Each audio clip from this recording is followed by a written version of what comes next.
Hola Raquel.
Good morning to all of you.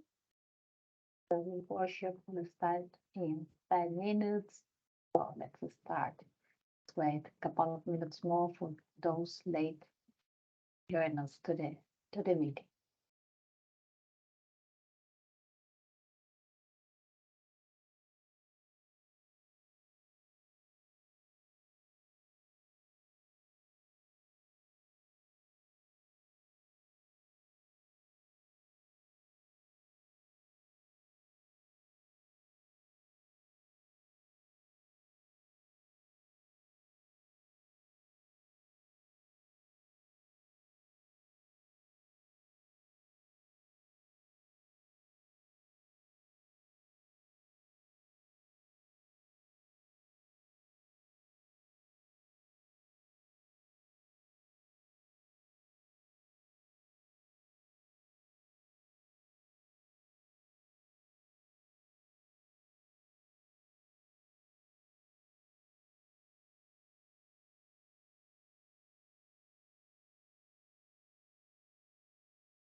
Okay, I must apologize for this delay because it seems that there is some technical problem with the pool of panelists of this workshop.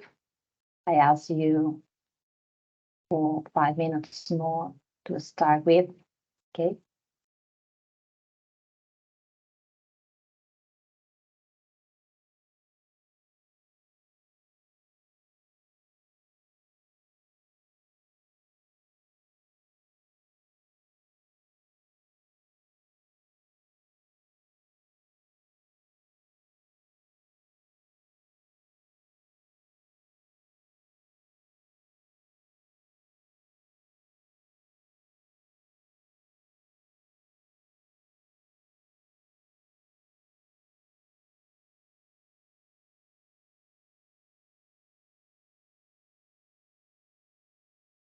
Diana, Esther, I kindly ask you to inform me when all technical problems are solved.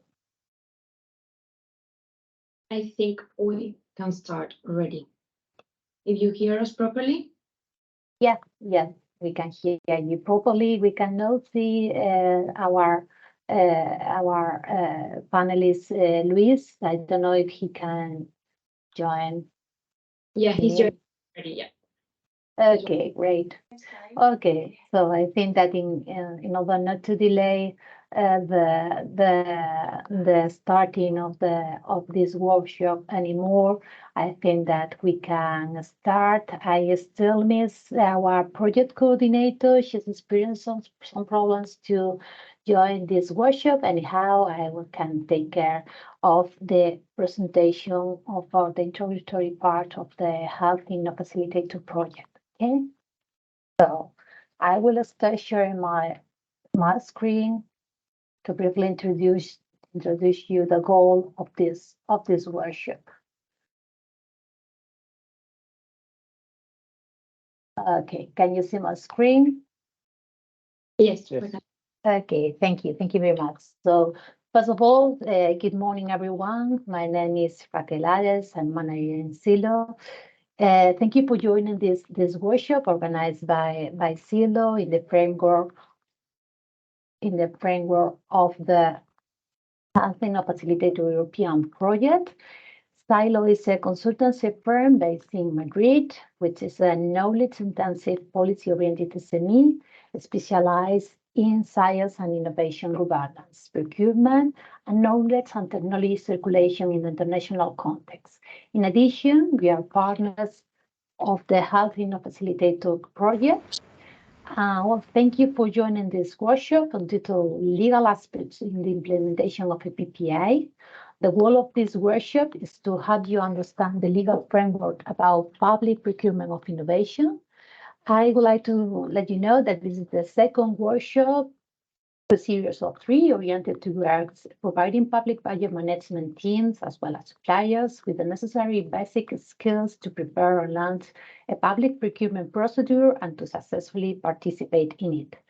Before starting, I would like to share with you some housekeeping rules. Here, I can move. Here it is. Okay. As you have been informed, this workshop is being recorded, and the video recording will be available on the Health InnoFacilitator community platform and our project website 1 or 3 days after this session. For sure, if you have any questions, please do not hesitate to type them in the chat box. There will be several slots to comment and to discuss about any doubts that may arise during the workshop. Also, please be aware that your micros and your cameras may be open, and we kindly invite you to get your cameras open and to be as much proactive and participative as possible. The goal of this online meeting is to be a workshop, not a webinar. So this is not a master class, but a collective participative event. And also just to remind you that at the end of the workshop, you will be asked about the quality of this meeting. So please answer the survey we have prepared for you because your feedback is very valuable for us. Also, I would like to introduce you the agenda for today. Well, first, we will make a brief introduction of the Health InnoFacilitator project, with finally of our project coordinator, Silvia Paoleya, made to join the workshop. She will introduce the project. If not, I will do it directly. Then we will move to the next slot with Oscar Martinez, manager at Silo and Health InnoFacilitator partner, that he will guide you on a practical session about the different PPI processes, pre-commercial, innovative technology, and innovation partnership. Then after that, Luis Noguera, head of law at Silo, will show you how to prepare and how to understand the tender document.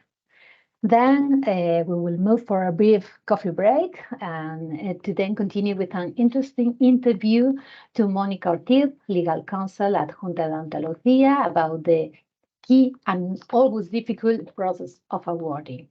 And now it's time to start. I would like to ask if Silvia has attended the workshop. If not, I will introduce you the project. Silvia, are you there? No, she's not. Okay, don't worry. Then I will try to do it for her. Okay. I will do it bigger. Can you see my screen? Yes. Okay, thank you, Diana. So, what's the InnoFacilitator project? Which are our overall objectives? Well, our main goal are those 6 you can see in the screen. First, what we want to do is to foster and nurture a sustainable community of innovation procurement. Why? Because we want to increase the awareness, the skills, and the knowledge of innovation procurement, and also to improve SMEs and startups with their capability to access innovation procurement. We want also to leverage capability among the buyers, and of course to enhance the cooperation between public and private organizations on PPI. And finally, to promote best practices, value-based procurement, and new dimension of solutions and new cooperation models.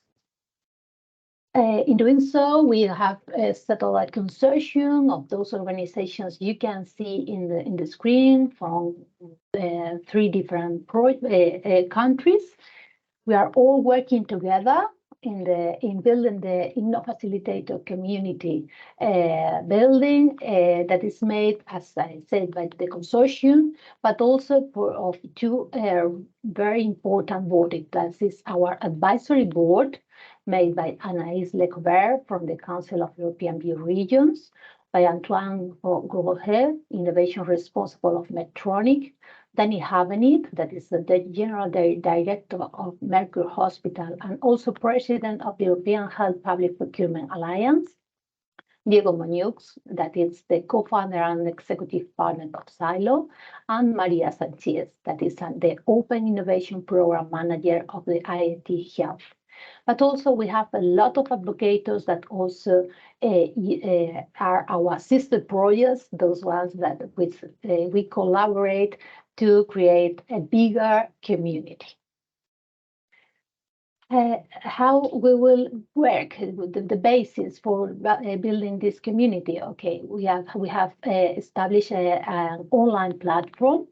The platform is already working, but I would like to let you know that tomorrow there will be a launch event to show you how this platform works, the utilities that offers. So I kindly invite you to attend this launch event to get a lot of information about this community building platform. And apart from that, what have been done is to increase the knowledge and the awareness raising is to create a capacity building catalog. Okay, this capacity building catalog is made of a lot of available training resources in the area of procedures and good practices related to health topics such as PPI and PCP. Also in the area of sustainable innovation procurement, the evaluation frameworks, but also some other key points in this kind of processes like the intellectual property rights management, the go-to-market skills, the deployment of innovative solutions, and so on. All these materials are available in several languages and several formats and are available through the repository website section, in our website. So I invite you to visit it. This catalog is updated on a periodic basis, so you will find new resources each 6 months. Apart from that, we are organizing several webinars, trainings, workshops like this, and in the future, we will launch a coaching sessions call to offer you support in the preparation of a PPI process. These training materials are accessible, dedicated training portfolio, with the goal of creating links between the different stakeholders. There will be 3 main training packages. The first one is more focused on share with you best practices, success stories, and in short webinars of 1 hour duration. The training package 2 is more related with the support for innovation and technology management with a great focus on APR.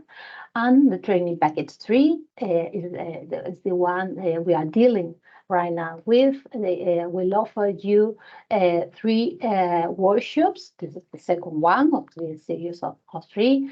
And also, as I had told you before, some coaching sessions for the public bodies with a maximum of 5 of them receiving direct coaching sessions. So these are some of the workshops and webinars that has been held in the past. They are now available, the recording sessions available in the Health InnoFacilitator website. You can visit our website if you want to watch them. Some other communication tools to follow up and to stay tuned about our activities. That's our LinkedIn group, our website, and as I told you before, the opportunity to join our community platform to be aware of all these news and all these training materials. I think that's all from my side. So I think that now we can directly go jumping into the workshop. So I give the floor to my colleague Esther. And once again, so please, I recommend you to be proactive, to ask, to intervene, and to interrupt as many times that you want, because I think this will be more useful for all of us. Thank you, Raquel. Can everyone hear me? Just checking. Yes, perfectly. So. Thank you. Well, just a gentle reminder, as Raquel said, if you can please turn your cameras on so we have a bit more of a workshop feeling instead of just a webinar, that will be nice. But I'm just gonna start sharing my screen, so let me know when you see it. It is not happening. Oh, we're always with some technical problems, barely. Okay.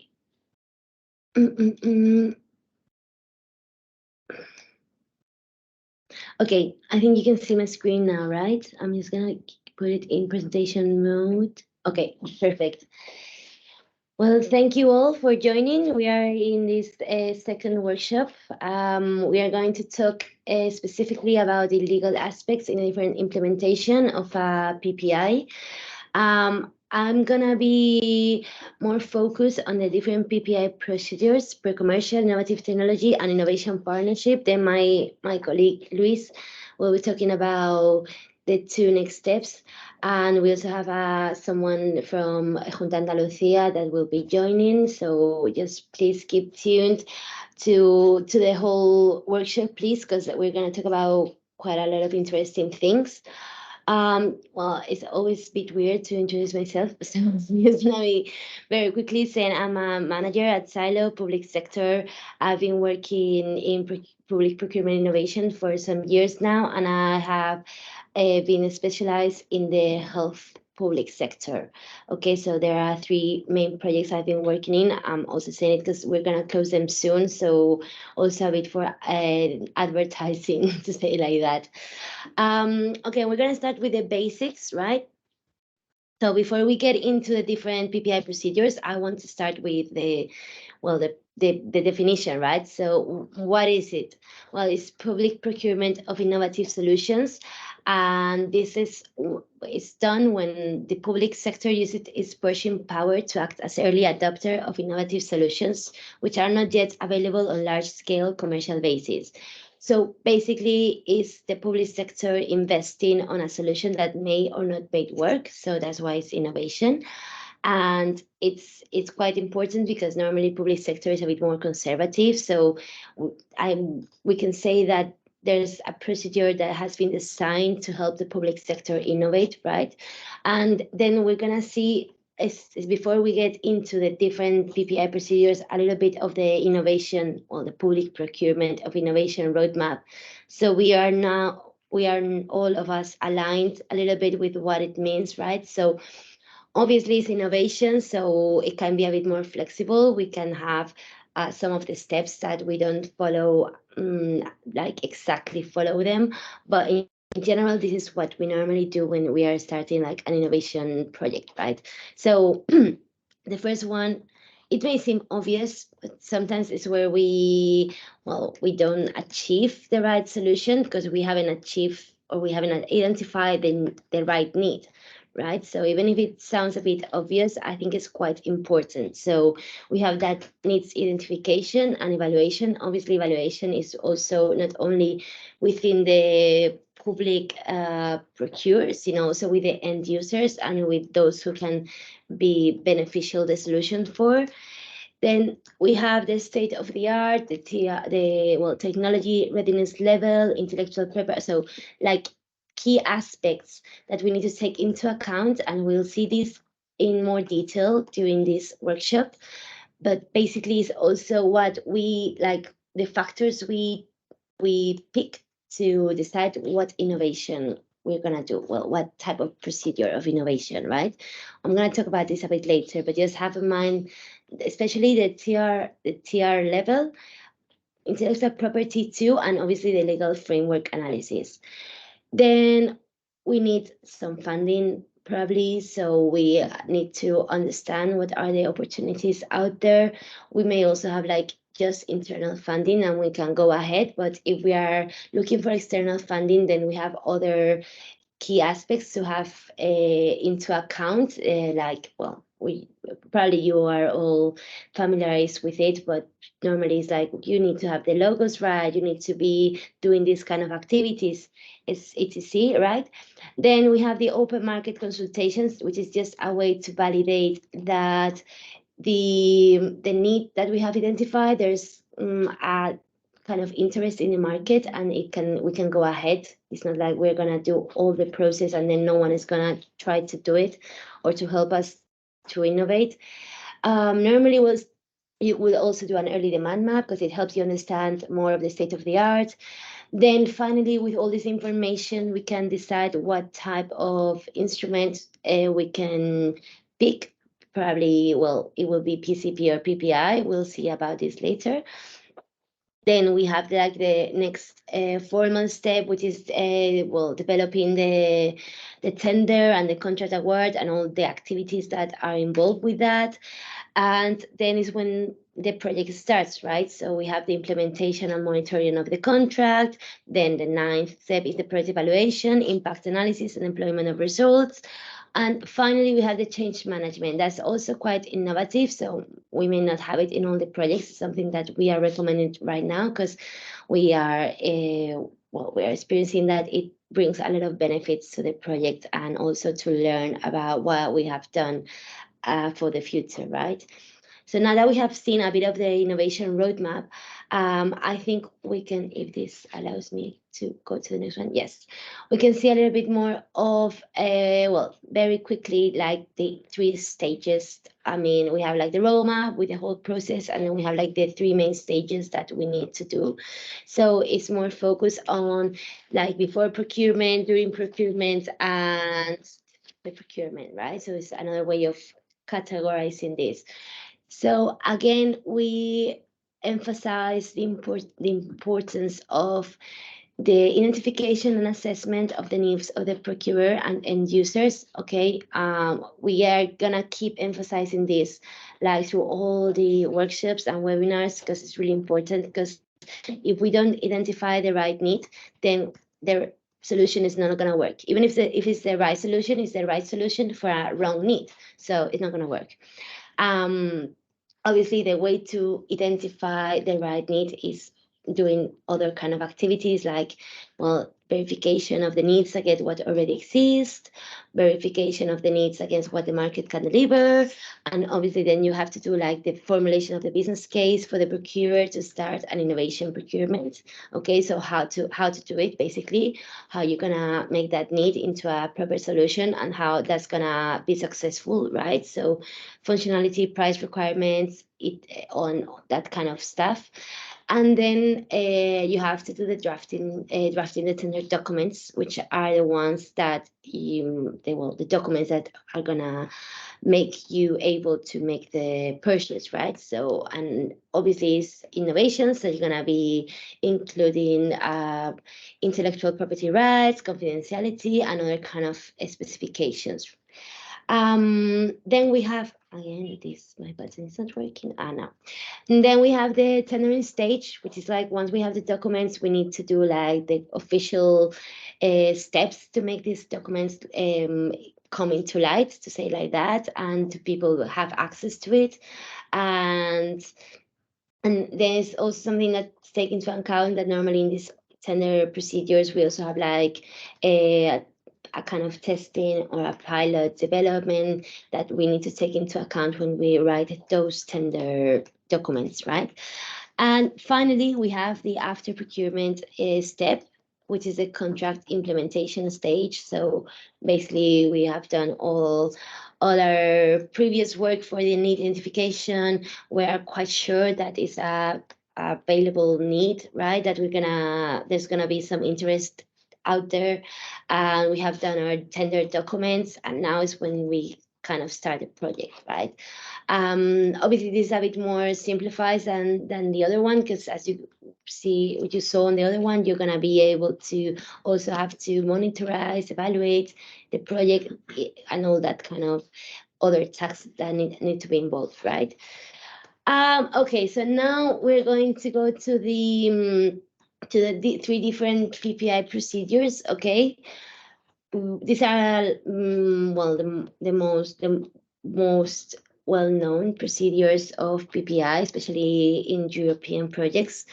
We have the pre-commercial procurement, the public procurement of innovative technology, and then the innovation partnership. Because I normally like to, have the whole picture before we get into the details of each of one. I want to just make you watch this slide with the kind of sum up of procedures. Okay, so you can see here we have like a phase 0. It's called like curiosity driven research, which basically is just research for the sake of research, and maybe you are researching something that may have like a path towards being a product in the market or a service, or maybe it's not. But it's not the time to judge. It's like when we do like brainstorming, and we're just coming with ideas, and then we'll decide what's going on with those ideas, right? Once that we have kind of identified that maybe research that it can be interesting, then it's when we go into the phase 1 solution design. And then we have the phase 2 prototype development, and then the phase 3, which is the original development and testing of limited volume of first product services. Okay, this is what is called pre-commercial procurement. We're gonna see it in detail, so just for now, just think about this as like, okay, we've done a bit of research, it may be interesting, so we want to continue, so we're going to do a pre-commercial procurement. And then let's say that once that phase 3 is finished, and it seems like we have a potential service or product that may be interesting for the market, and like we can bring more value to the market with it, is when we go to the phase 4. and it has to do more with the public procurement of innovative solutions, which means is that, okay, we have the first prototype, we have tested the prototype is working, and now what we want to do is like do diffusion, wide diffusion of newly developed solutions, right? So that's why we need to keep investing, because we just have checked that the prototype is okay. Okay, so what, and for the innovation partnership, we're gonna say it's a bit different, but let's say that it can be like the whole process, right? Because normally the main issue with it is that we are not sure about what we want to buy. So it can have like a little bit of everything, but we'll see it a little bit later with more detail. Okay, so as let's go into one of them, sorry, with a bit more detail. So as I was saying, with the pre-commercial procurement, or PCP, consists in procuring research and development services at advantageous conditions from several economic operators, which means that basically we're inviting different economic operators or providers to develop the solution we are looking to develop, right? So this is interesting because normally in, let's say, non-innovative or innovation procurement, what you are pushing, you already know, right? And you normally only have one economic operator or company that is going to give you that solution. You don't have many. So that's why it is a bit different, this pre-commercial procurement. It has been around since 2007, so a few years now. I think it's a bit more well known now, but still sometimes gives a little bit of uncertainty, especially within the public sector and with legal departments, because they are not used to it yet, and it's a bit different. So it's worth investing on explaining this kind of public procurement, because it can be quite useful, especially when we're trying to look for a solution that is not yet there in the market.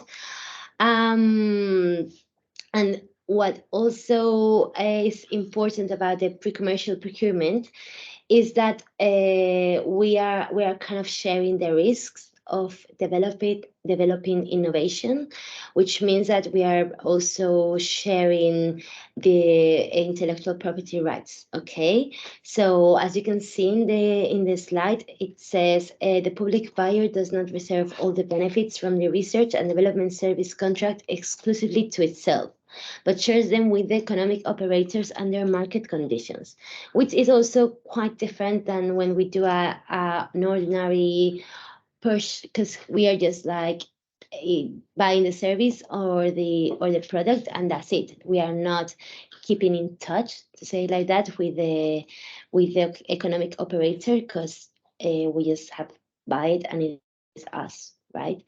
Then we move to the next one. No, sorry. There is I've tried to sum up here some of the main points to take into account, and like, I thought about like, okay, so should I pick this one? Should I pick the pre-commercial procurement? Okay, so when do we are sure that we need to pick this one? Well, normally there are no new to the market solutions, and new research and development is needed. We're talking about the technology readiness level is around 3 or 7, right? Which is important because the TRL is quite an indicative of what procedure to follow, right? So TRL around 3.7, then is normally PCP. Okay, then we have the pros and cons of alternative competing solutions approaches can be compared. Excuse me. This is what we mentioned before about being able to compare different companies within this procedure.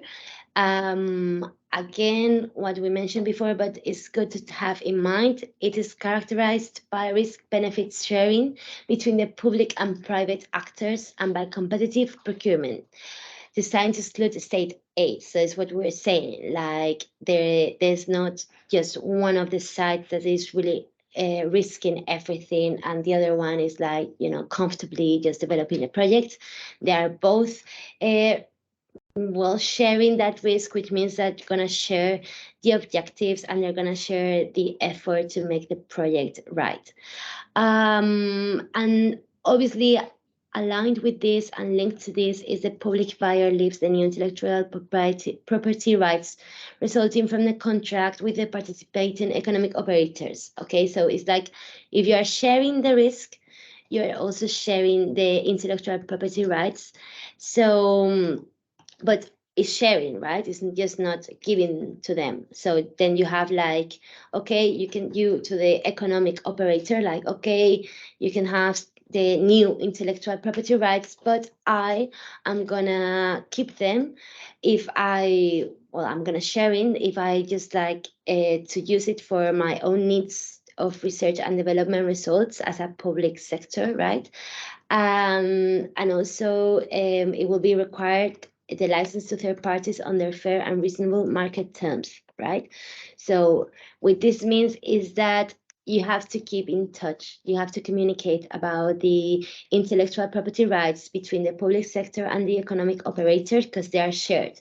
So it's not like, okay, you can do whatever, one of the sides do whatever they want. No, there are some agreements that need to be done. Normally, this is also done in the tender document, so it can be a little bit flexible. This is a bit of an average of what normally is done, but there may be other interests, and it is set in the document, in the tender document, sorry. So you will need to check that document to see what are the conditions on the ones that you need to know about the intellectual property rights. Okay, going to the next one is the public procurement of innovative technology.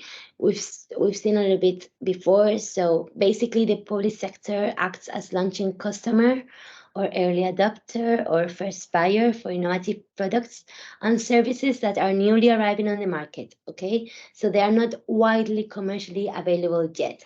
This is the main difference between the public procurement of innovative technology and an ordinary public procurement. Okay. Why is this important? Well, the public sector acts as a facilitator with critical mass that triggers industry to scale up its production, chain to bring products on the market with desired quality price ratio within a specific time, which basically means that thanks to that public push, then the company is going to be able to, scale up its production and do a wide approach to the whole market. Also, it's interesting that the public sector acts as this first buyer or early adopter because normally they take into account tests and certifications and labeling, so they are included as part of the procedure. So quality is assured within the solution, so the buyers group may buy a significant volume of solutions. So basically, when the public sector is the early adopter, is kind of guaranteeing that the product is safe and it has a good quality, and also that triggers the other operators to work and to buy this product, right? Okay, so moving to the, I'm not sure how much time left I have, but I think we are okay, right? Okay. Moving to why we should pick this one. So I'm gonna maybe speed up a little bit. So basically what we said about the technology readiness level, this is a bit higher, 7.9, sorry. We also normally have just one supplier because we already have like developed different prototypes within the suppliers, and now we have picked like the best one through the tender process. Okay, please don't forget that we have the tender documents and everything is specified there. Here, here as difference with before, we had the public buyer keeps the intellectual property rights, okay, not like before that they were shared. Also, it's possible that the public buyer decides to license the new intellectual property rights to all interested parties free of charge with the objective of stimulating further innovation. So still we have innovation in mind, and we can decide to not like keep all the intellectual property rights just for us. Okay, I have a little bit of a sum up slide between these two here, so you can see what we have been talking about in a very simplified way, but I'm not gonna explain it again. Okay, so just that you know, I think you're gonna have access to the presentation, so you can see it later on. And then we have the innovation partnership, which is the last one. It's a relatively new type of public procurement procedure. Okay, you have there the European directive, and it can be used only in case where no solution for a public buyer's needs is available on the market. Right, so it's a bit different because before we are like, okay, let's see if there is something similar in the market and let's try to develop it. But here's like, okay, there's no solution for us in the market, but we really need this. So we're gonna do innovation partnership, right? Please don't forget that it's still a public procurement procedure, and it's subject to relevant EU and WTO rules, especially the ones of competition, transparency, and non-discrimination. My colleague Luis probably is gonna explain more about the legal frameworks. I'm not gonna insist on this for now. And okay, so again, like, okay, you've like, why should I pick this one, right? Because we have been seeing that the other two were quite complementary. So why do we need a third one? So basically, the main feature is that the innovation occurs during the performance of the contract, because as we have seen before, there's not a market solution for it. So it's really like, okay, we are gonna see if we can develop this solution even if it doesn't exist. There are normally 3 phases on it. So the first one is like, okay, no suitable solution exists on the market. So we just, the procurement authority launched a call for tenders in the first phase. Okay, so the proposal applied by companies are evaluated based on the established criteria. So we are just gonna set in the base to know if what we are asking for may be developed. We already know it doesn't exist, but we're gonna check if it may be developed or not. Okay, then we have the next phase is the research and development phase, where all those partners are trying to develop the solution, right? And we normally specify some interim goals to know that they are not what we are following what we need to do to reach that innovation that is not yet in the market. And then we have that final phase, which is the commercial phase, in which the partner presents the jointly developed solution, okay? And the product gets procured and implemented in the planned area of application.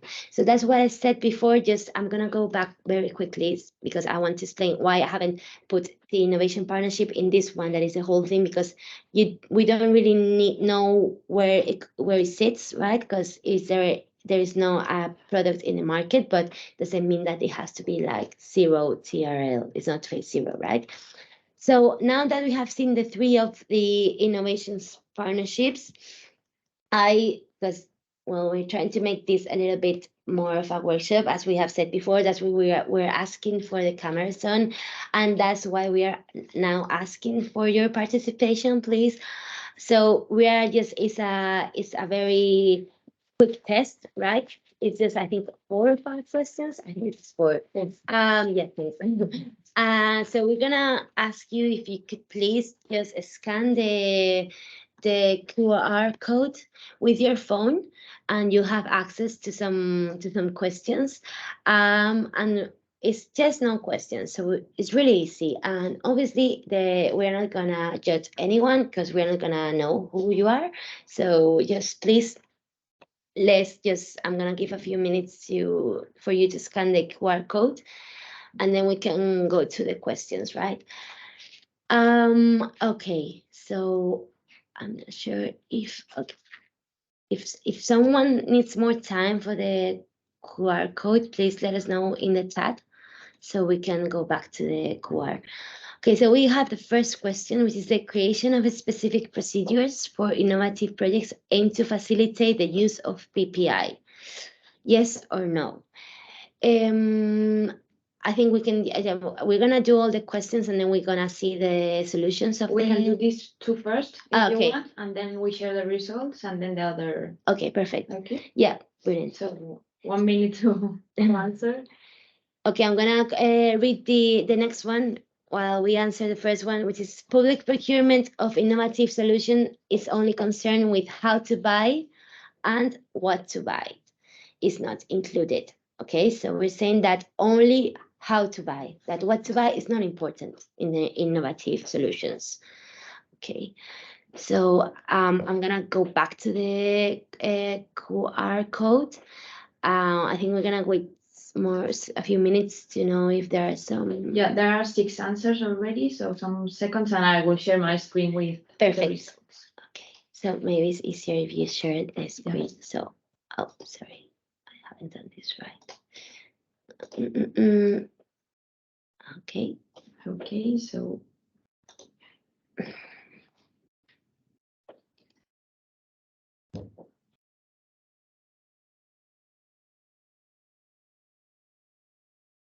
we can share already if you want. Yeah, go for it. Let's see. Let's see. And what is it? Okay, we'll share the other way. It's also always the same. Life Yeah. problems. No The worries. results. Okay. So here we have the first one, the creation of a specific procedures for innovative projects aimed to facilitate the use of PPI. Okay, so 100%, all of you were right. That's good. That's good. Brilliant. And then I think in the second one, okay, perfect. Well, I think that was they were quite easy. I haven't made difficult questions. So yeah, obviously in the second one, this is wrong because the what to buy is really important. And it's also it's they are also worried about bringing the best added value in terms of quality, cost efficient, environmental and social impact, and also whether it brings opportunities for supplies market. So it's not just how to buy. Okay, I think we can do the 3 next ones, or well, one. I know what is. One, yeah. Okay. You want to share again the questions? Yes, just 1 second. Okay, so back to sharing if my computer allows me. Okay. Okay, so there's the third one. You can see the screen, right? Okay. So PPI refers to any procurement that has one or both of the following: buying the process of innovation, research and development services with partial outcomes, and buying the outcomes of innovation. Is this right? Is both of them? It may be just one of them. So yes, no, both of them, or just one. So we'll give also a few more minutes. Maybe I can just do the next ones and then share all the results. Maybe it's quicker because I'm a bit concerned about me talking too much. I think we can now because we can only launch one question. Okay, so no. We give, and the third one, I'm going to share again the screen with the results.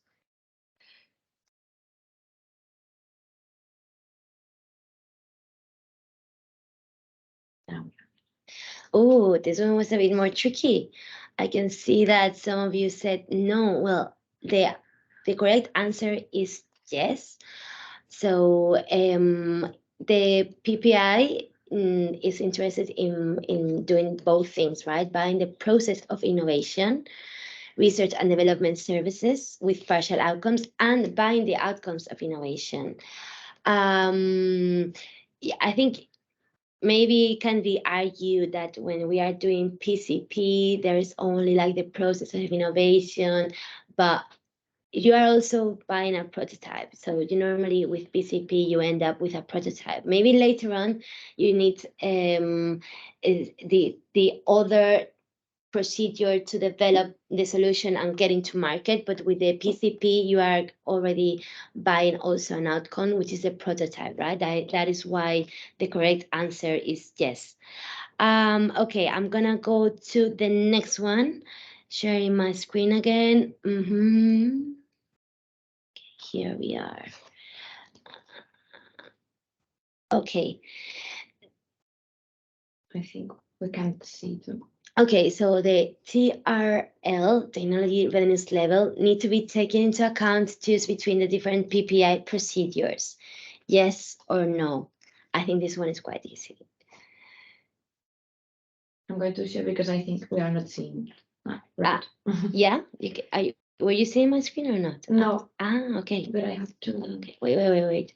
You can do it? Okay. Yeah. I don't know, sometimes just. It says that it's been shared now, I think. Now we are Yes. seeing. Okay. Okay. I'm trying to put it the now. Okay. So saying like TRL technology readiness level need to be taken into account to choose between the different PPI procedures. Okay. Share again. Okay, I'm gonna stop sharing.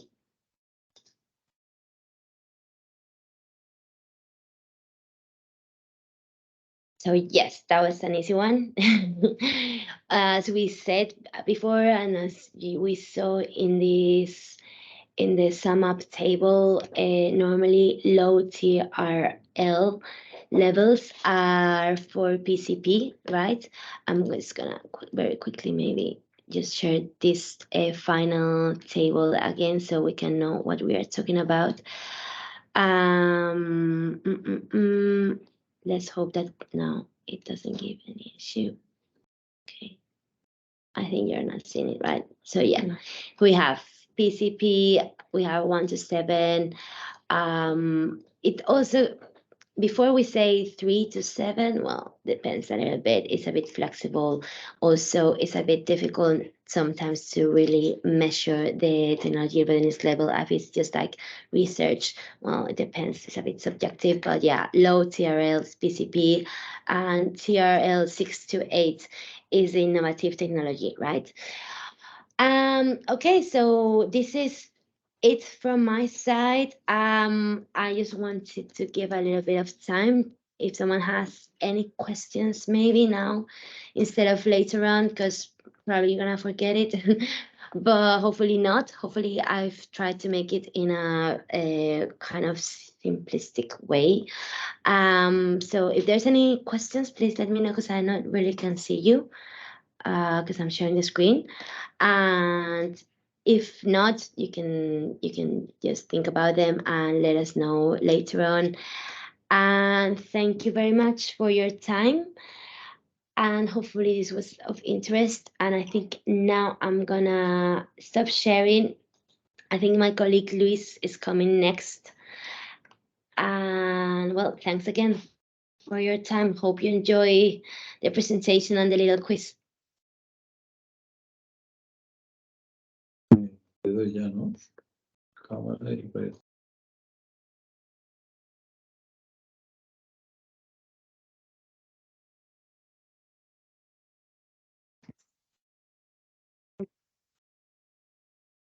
And welcome, Luis.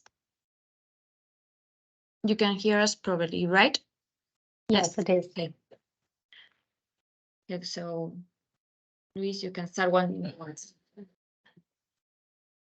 Hello, thank you very much for your attention here in this workshop. And now I'm going to present myself.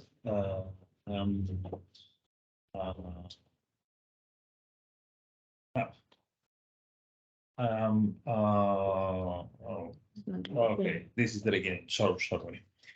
Thank you very much to attend this workshop about legal aspects in the implementation of a PPI, different PPI structures explained very well by our colleague Esther. And now we are talking about the preparation of the tender documents, work criteria, EPR in relation for the preparation of the tender documents. I would like to say to you at the beginning that about the EPR in relation to the preparation of tender documents, we will have specific workshops. So today we will speak about it in a very high level. We don't we won't explain a lot of parts. But if you have any question about that, you can ask, and I'll try to respond the questions. Well, where is my mouse here? Okay, I'm Luis Noguera, and well, I'm the head of law area in Silo. And I've been working in public procurement since 17, 18 years ago, more or less. And I've been working in different teams of innovation, especially in 5G technology in Andalusia, led by Vodafone and Huawei. Also in health innovation teams, and specific in teams in the legal teams. Always am looking for the law part of the procurement. Well, you will have this presentation, and if you want something more about my experience, you can look it for in the presentation. Well, in the preparation of the tender documents, work criteria and EPR relation to the preparation of tenders documents, we have to look we have to entry in different parts. But at the beginning, I would like to ask you some questions about your number of procurements you have been part of. So you know the Slido quiz, and if you want to answer the question, it's only to know where are you in the different process. Yeah, maybe if you want, Luis, you can go to the next slide. The QR code is the same of before, so we can read the questions, and if you want, I read them, and then we see the answer while you are answering. So the first question is, in how many innovative public procurement procedures have you participated in? So there you have the options, so you can answer this first question. The second question is, have you been involved in the drafting of the required documentation for any PPI procedures like open market consultation, tender, and so on? And there you have the different possible answers also. And then the third question is, do you think that public procurement of innovation really is an instrument that will improve public services? Okay, so I launched the first question and we see the results first. I will share my screen now.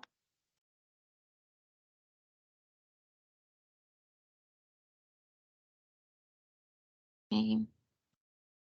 So here we have. So the first question, how many innovative public procurement procedures have you participated in? 80% is saying in none, and some of you between 1 and 5. So we can say, Luis, that they are not very experienced. Oh, now it's increasing between 1 and 5. Okay. So that for the first one. We will launch the next question, so you can answer. Have you been involved in the drafting of the required documentation of any PPI procedure?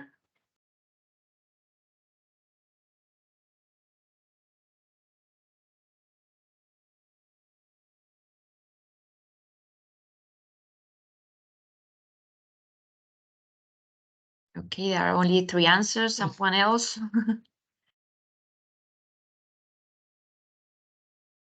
Okay.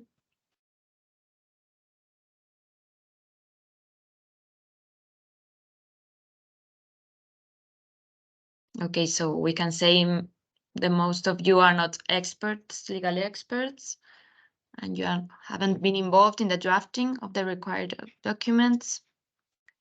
And the last question, it's already launched. Do you think that public procurement of innovation really is an instrument that will improve public services?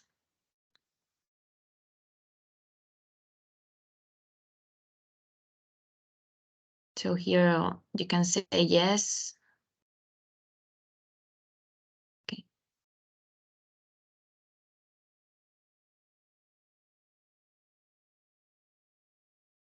Okay, so I think all of you agree it's a good instrument, but the most of you think that there are still things to improve to do it really effective. So it's good to know to start the presentation. And okay, I give you the floor, Luis, again to share your presentation so you can start. Thank you very much, Diana. So, can you see it? Yes. Well, then we will start with these questions. I'll show you the first part of the legal public procurement of innovation, because we have to introduce the innovation in our public procurements, in the types of procurements that Esther has explained very well before. But then we can put innovation in our regular public procurements of innovation. Sorry, in a regular public procurement. So we will have a public procurement of innovation. So where we can find innovation in the public procurement, we can find it at the beginning of the directive. It's very, very clear, the directive, when says that public authorities should make the best strategic use of public procurement to spur innovation. If you can see it at the beginning, number 47, it's literal explain. It's the literal part of the directive. So this is one of the first parts that we have to look for in all of the public procurements. Also, in the part of 49, we can find, I'll put it all, but I want to look for the part of innovation here. This specific procure should allow contracting authorities to establish a long-term innovation partnership for the development and subsequent purchase of a new innovative product, service, or work, provided that such innovative product or service or innovative works can be delivered to agreed performance level and cost without to need separate procurement produce for the purchase. The innovation partnership should be based on the procedural rules that apply to the competitive product, with negotiation and contract should be awarded on the sole basis of the best price quality ratio, which is most sustainable for comparing tenders for innovative solution. Well, this is very clear, I think, that at the beginning of the directive, not entering in any part of the public procurement, we have to put the innovation inside. So also, when we go into the articles of the directive, in the definition, in the article number 2, definitions in part 22, expose that innovation means the implementation of a new or significantly improved product, service, or process, including but not limited to production, building or construction processes, a new marketing method, or a new organizational method in business practices, workplace organization or external relation inter alia with the purpose of helping to solve societal changes or to support the Europe 2020 strategy for a smart, sustainable, and inclusive growth. So the innovation, we can see that is one of the strongest part in the public procurement, but we are not to include innovation in our regular public procurement. So we have to increase or try to increase or try to improve the innovation in our public procurements, not only using the public procurements of innovation that Esther explained before. So, but we have to try to include the innovation in our public procurements.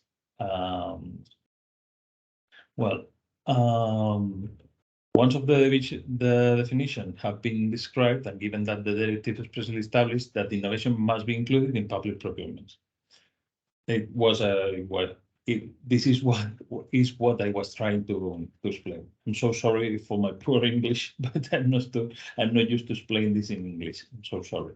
But ask if you have any question. Don't hesitate. Well, how do we generally address the inclusion of innovation in our public procurements? Where do you think that we should include the innovation? Well, we have to include it. Here, this article explains that the principles of awarding crafted exposures. We have to include. I'll read it directly. Member states shall ensure that contracting authorities may take into account the need to ensure quality, continuity, accessibility, affordability, availability, and comprehensiveness of the services, the specific needs of different categories for users, including disadvantaged and vulnerable groups, the involvement and empowerment of users, and innovation. Member states may also provide that the choice of the service provided shall be made on the basis of the tender presenting the best price-quality ratio, taking into account quality and sustainability criteria for social services. Well, we have to include the innovation in our procurement. How can we include the innovation? Pues, into the documents that you can see in the open market consultations included in Article 40, technical specification in Article 42, and the procurement documents. Now we are going to explain which procurement documents I'm talking about. Well, the open market consultation is a good tool to know how the innovation, how is the level of the innovation in what we want to buy or contract. Well, we will have a workshop about open market consultation, but if you have any question, I'll try to answer. Also, in the technical specification. Technical specification is defined in Article 42 in the directive and also in your national public procurement rules. This is very important because when we define the solution or what we want to buy, we have to include the part of innovation. But if we don't know what we want to buy because we don't know if it exists or not exists, the best tool is go to the open market consultation. Then we ask to the ecosystem of innovation, and we try to know which is the best solution to define our technical specification. When we talk about procurement documents, we have these 5 points or these critical documents.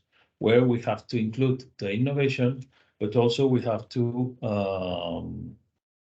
be very very legal for the rules that we have to include in the procurement, in the public procurement. So the first of all, we have to choose the procedures of the public procurement. We can choose one of the public procurement that Esther explained before, but also in our regular public procurement, if we include innovation, we will be in a public procurement of innovation. The second part or critical part that we have to include the innovation is the definition of the object of the contract. This is the main I don't want to say problem, but the main critical part of the definition of the public procurement, because the object will mark all of the public procurement documents that we have to increase. In the definition, we have to include innovation, but also it's difficult to know what we want to buy or what we want to acquire in a regular procurement. Also, we have to look for the selection criteria. What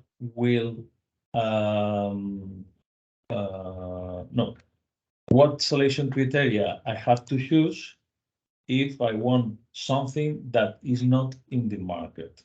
It's a very good question.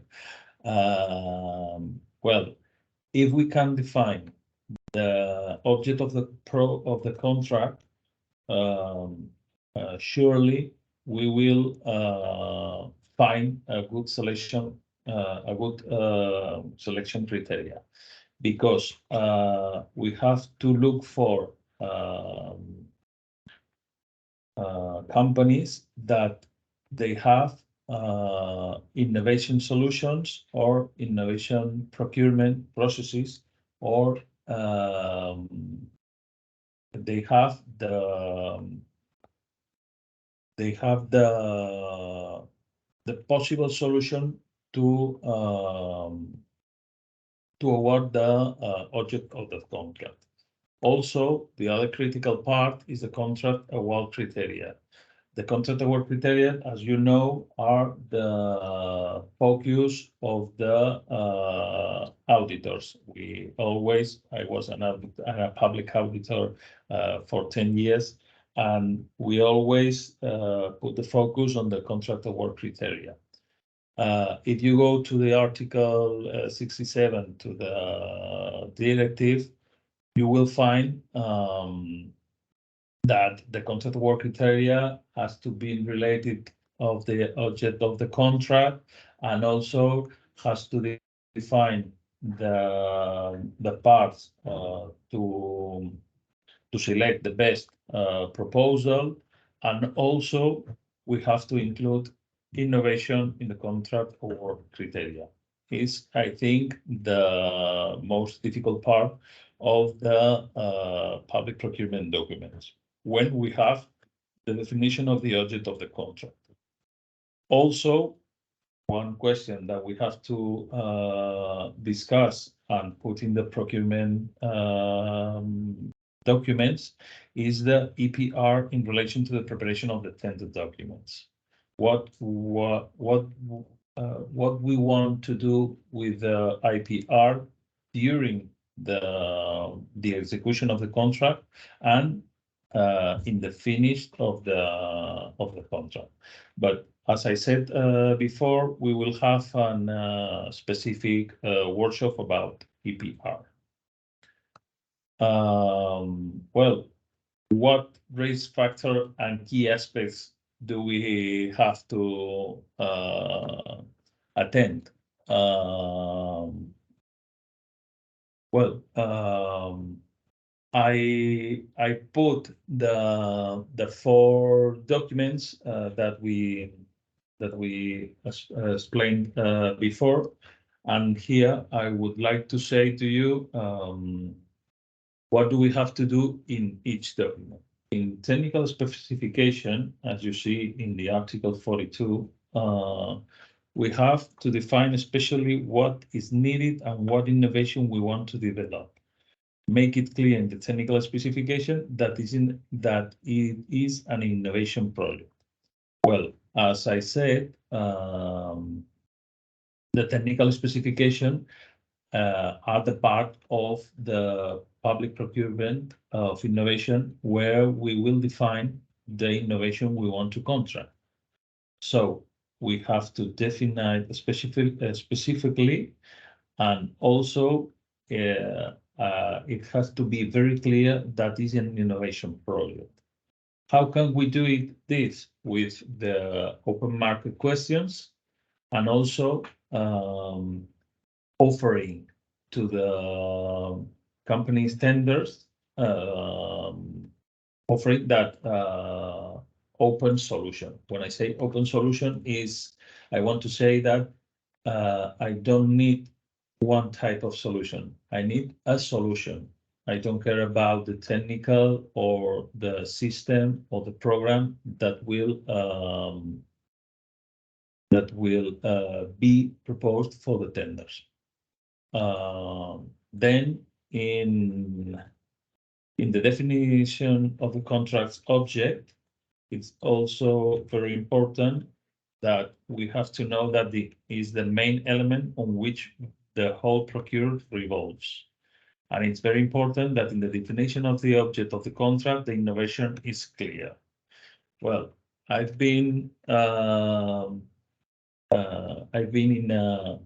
more than 35, 40 public procurement of innovation teams. And this is the main element that we have to define very clear. The innovation has to be present in the definition of the contract's object, because if we don't have an innovation definition of the contract object, we can't say that it's a public procurement of innovation. This is the first part, and then the selection criteria and the work criteria will be very related with the object contract. Well, so it's very important that in the definition of the object of the contract, the innovation has to be very, very clear. I don't know if you have any question about this, but I can show if you want examples. I don't care. Well, the selection criteria. Like I said before, they are contained in the Article 58. And they are also related with the object of the contract.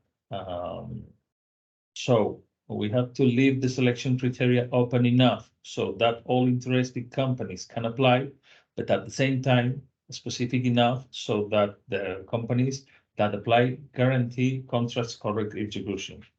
This is a difficult part of the definition of the selection criteria, because if we have selection criteria so open that everyone can apply to the tender, we don't have the guarantee that the contract will be correctly executed. But if you have very specific selection criteria, we will have no companies applying to the public procurement. So we will restrict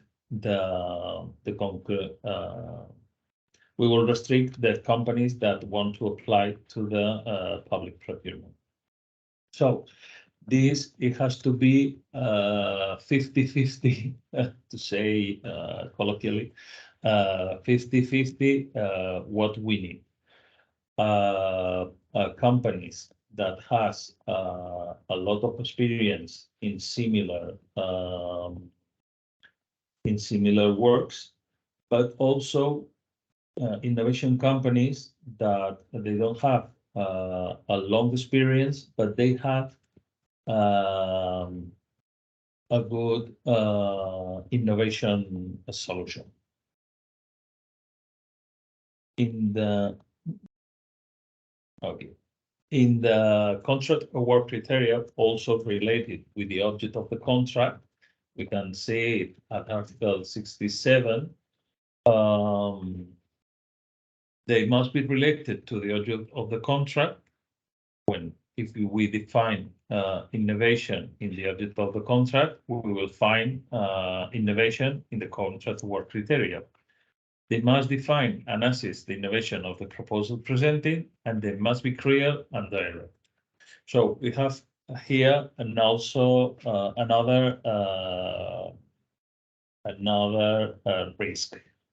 We want innovation contract award criteria, but and it has to be very clear and direct.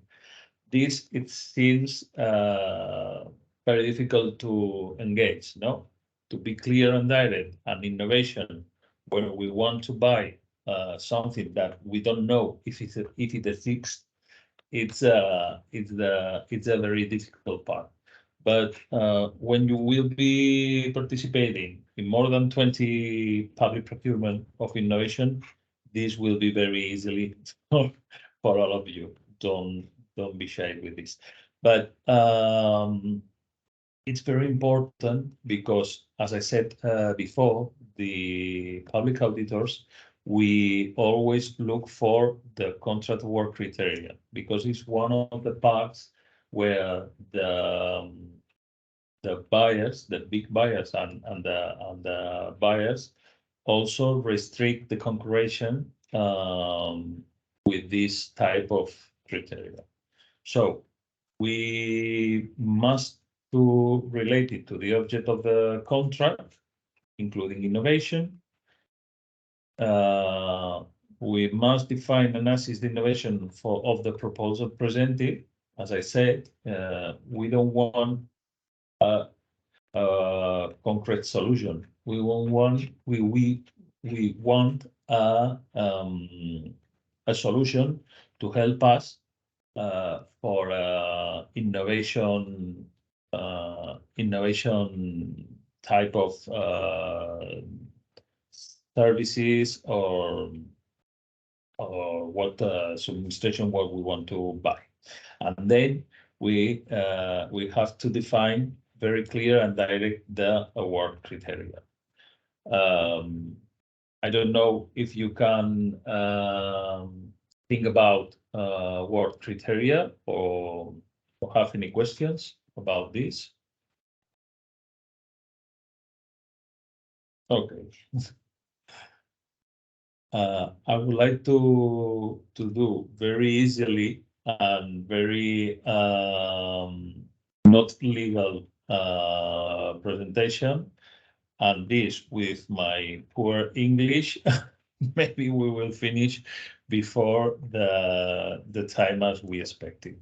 But I would like to tell you general tips for the preparation of a good public procurement for innovation.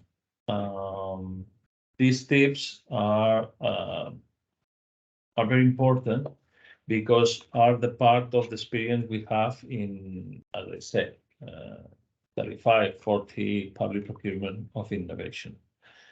The first of all is plan ahead and team up. It's very important that when we are going to prepare a public procurement of innovation, we will have a very good planning. If we want to choose the best public procurement, we have to plan it very, very correct. Then accurate, think of challenges. It's very important that we think about that. Allocate budget and resources and take advantage of the sources and promote partnership with key agents. These are the general tips that we always use in our preparation of a public procurement of innovation. We plan, we think, we allocate budget, and we promote partnership with key agents. It's very important, all of them, but maybe the allocate budget and the promote partnership with key agents are the best tips to arrive for a good public procurement of innovation. Into the allocate budget, we have a lot of public funds that we can help us to go ahead for the public procurement of innovation. The Commission, Horizon 2020, the regional PO, also a lot of big buyers has specific budget for the public procurement of innovation. As you can remember, in the European Commission established, I think in 2016, that the 3% of the public procurements has to be improved with the public procurement of innovation. Here in Spain, the government said the same, I think in 2018, 2 years later or 3 years later, more or less. And then I'm sure that in all of the parts of the European Union has the same key to go ahead for the public procurement of innovation. And then the last tip, the promote the partnership with key agent is very important, because if we want to have a public procurement of innovation, we have to promote with the key agents. When I say key agents, are not the big boss of the public company or the financial responsible. I say that innovation agents, I say the public ecosystem of innovation, the private ecosystem of innovation, looking for the companies that would like to participate in a public procurement of innovation. I say the legal part is very important, and we will have an interview with Monica from the Junta de Andalucía. That is very important to involve the legal part of the procurements.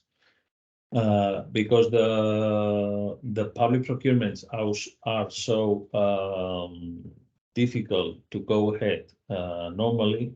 If we have to include the innovation, also it's more difficult, no? And like me, that I'm a legal responsible in a private company, it's difficult for us to understand that the definition of the object of the contract has to include the innovation.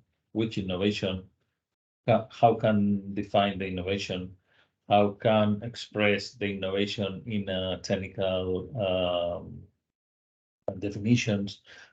It's difficult, the legal part, but if you can find a legal partnership that helps you to promote the public procurement of innovation, it's one of the best key agents to have to warranty the good results. Well,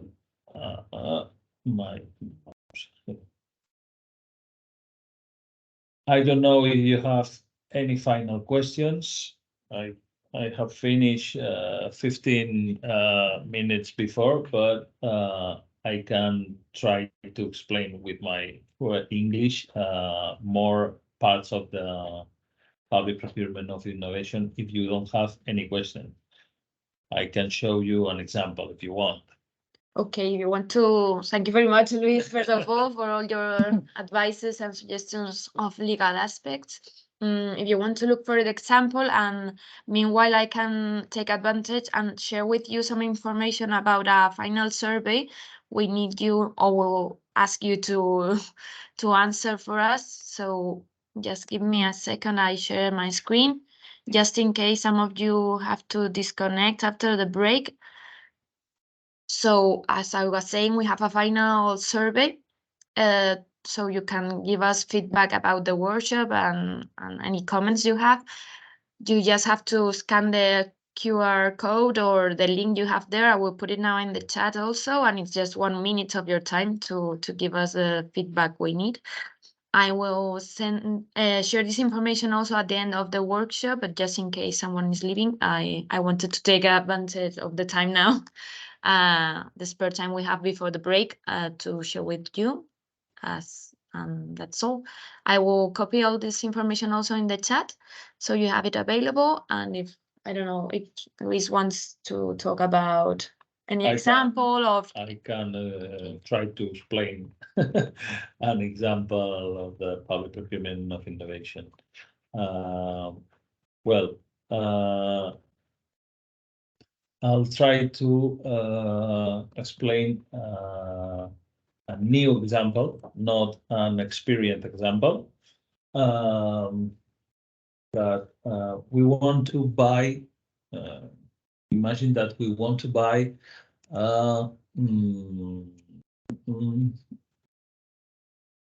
Very simple. We want to buy bottles of water to have in our office, but it's me, sorry. Sorry. And we want an innovation because we want cool water or hot water in the bottle, but not trying to go to the kitchen and put into hot water or cool water.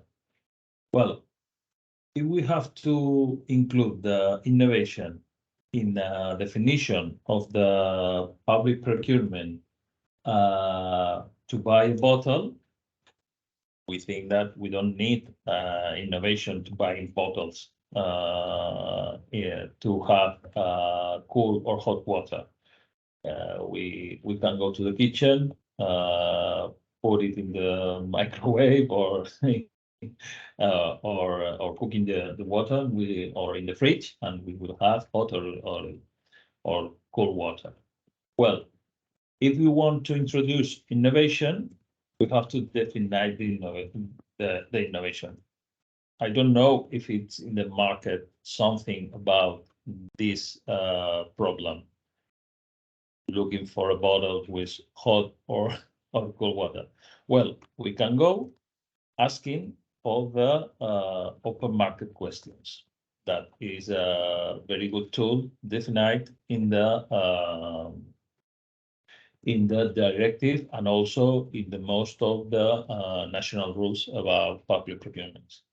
If we use this tool, we will know if the market has a solution, and if it has a solution, we will contract an ordinary or general public procurement. But if we don't have a solution and we find solutions until TRL 3 to 6, like Esther explained, we can define a pre-commercial public procurement. If we have TRL 3 to TRL 6, 7, we can have an association for innovation. That is one. It's the only procurement public of innovation included in the directive and the national rules of public procurement. And if we have a solution until TRL 6, 7 to 8, 9. Well, if we have 9, no, but if to 8, we can go to a public procurement of innovation. It's very simple to define or choose the public procurement that we want, but it's very difficult to know if it's in the market. There are bottles that has a solution for us. I put it this simple example because we can find innovation everywhere. It's not necessary software, or it's not necessary technical solutions, or something that it seems like metaphysics, AI, or something like that. No, I want to show you that innovation can be in a very common things that we are used to buy. So imagine that a solution is you can buy a bottle, and when with I don't know, with the part of the it has made, can put it cold or put it hot, depends on the ambient or the climate temperature in the ambient. So you will always have your best water. Cold if you are in a hot ambient, or a little bit hotter if you are in a cool ambient. No,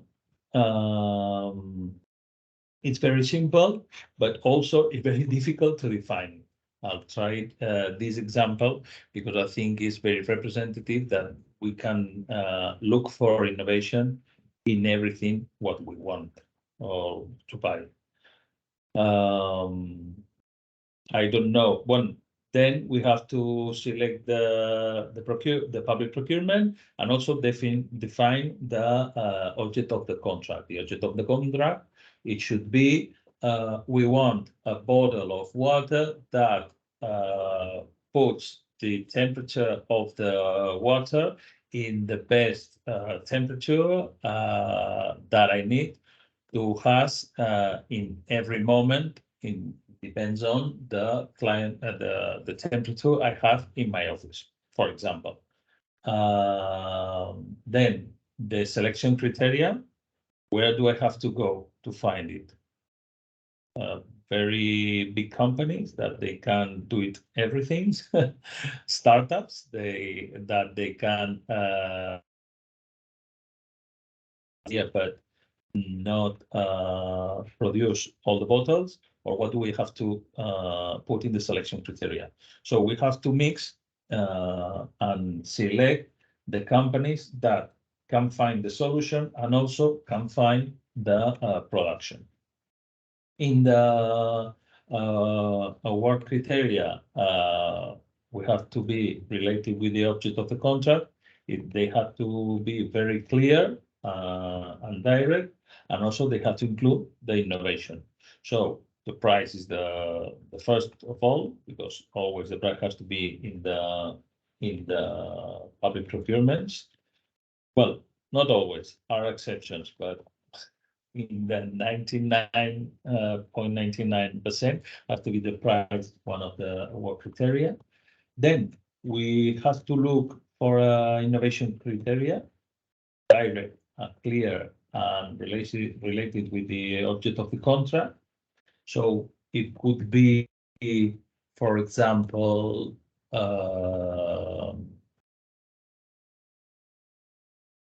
a description of the solution, that every company proposes, including the innovation in every part of the definition of the process to build the bottle, and also the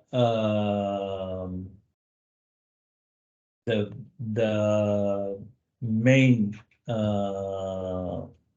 the innovation, including the innovation in the main parts of the construction of the bottle.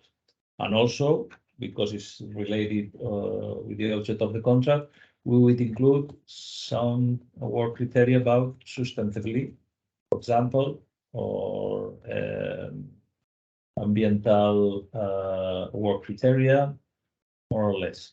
Could be very, very clear if we have this type of criteria.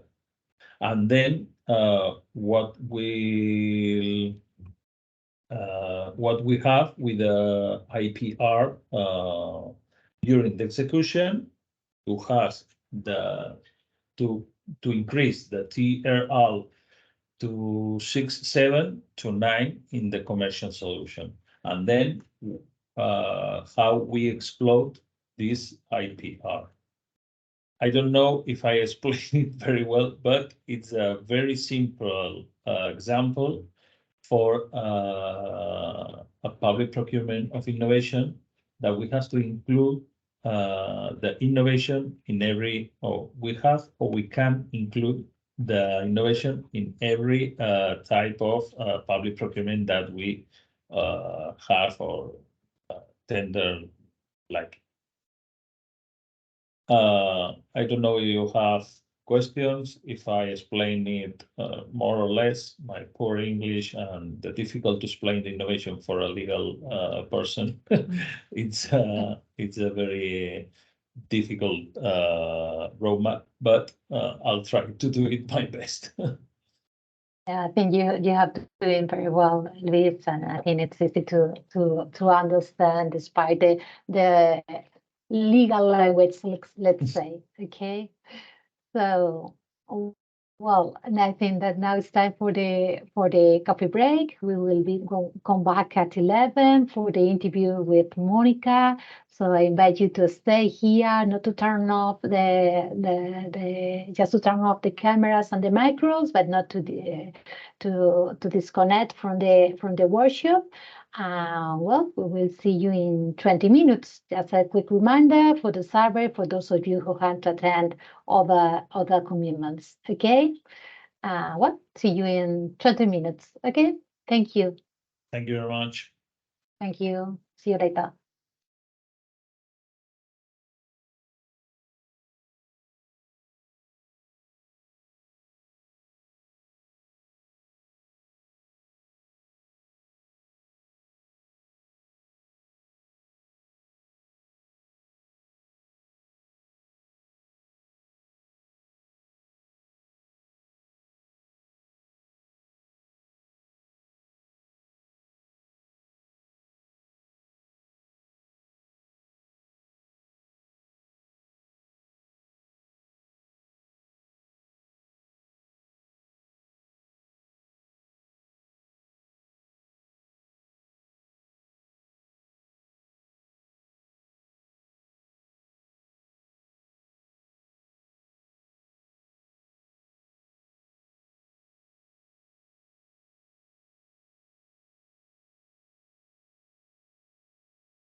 Okay, now it's 11. I think now it's time to come back.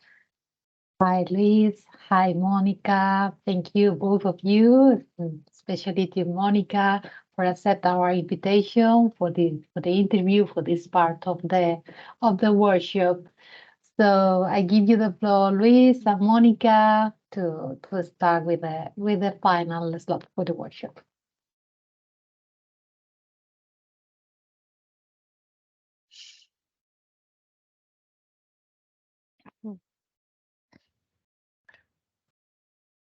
Can you hear me? Yes, we can hear you perfectly, Luis. Thank you. Okay.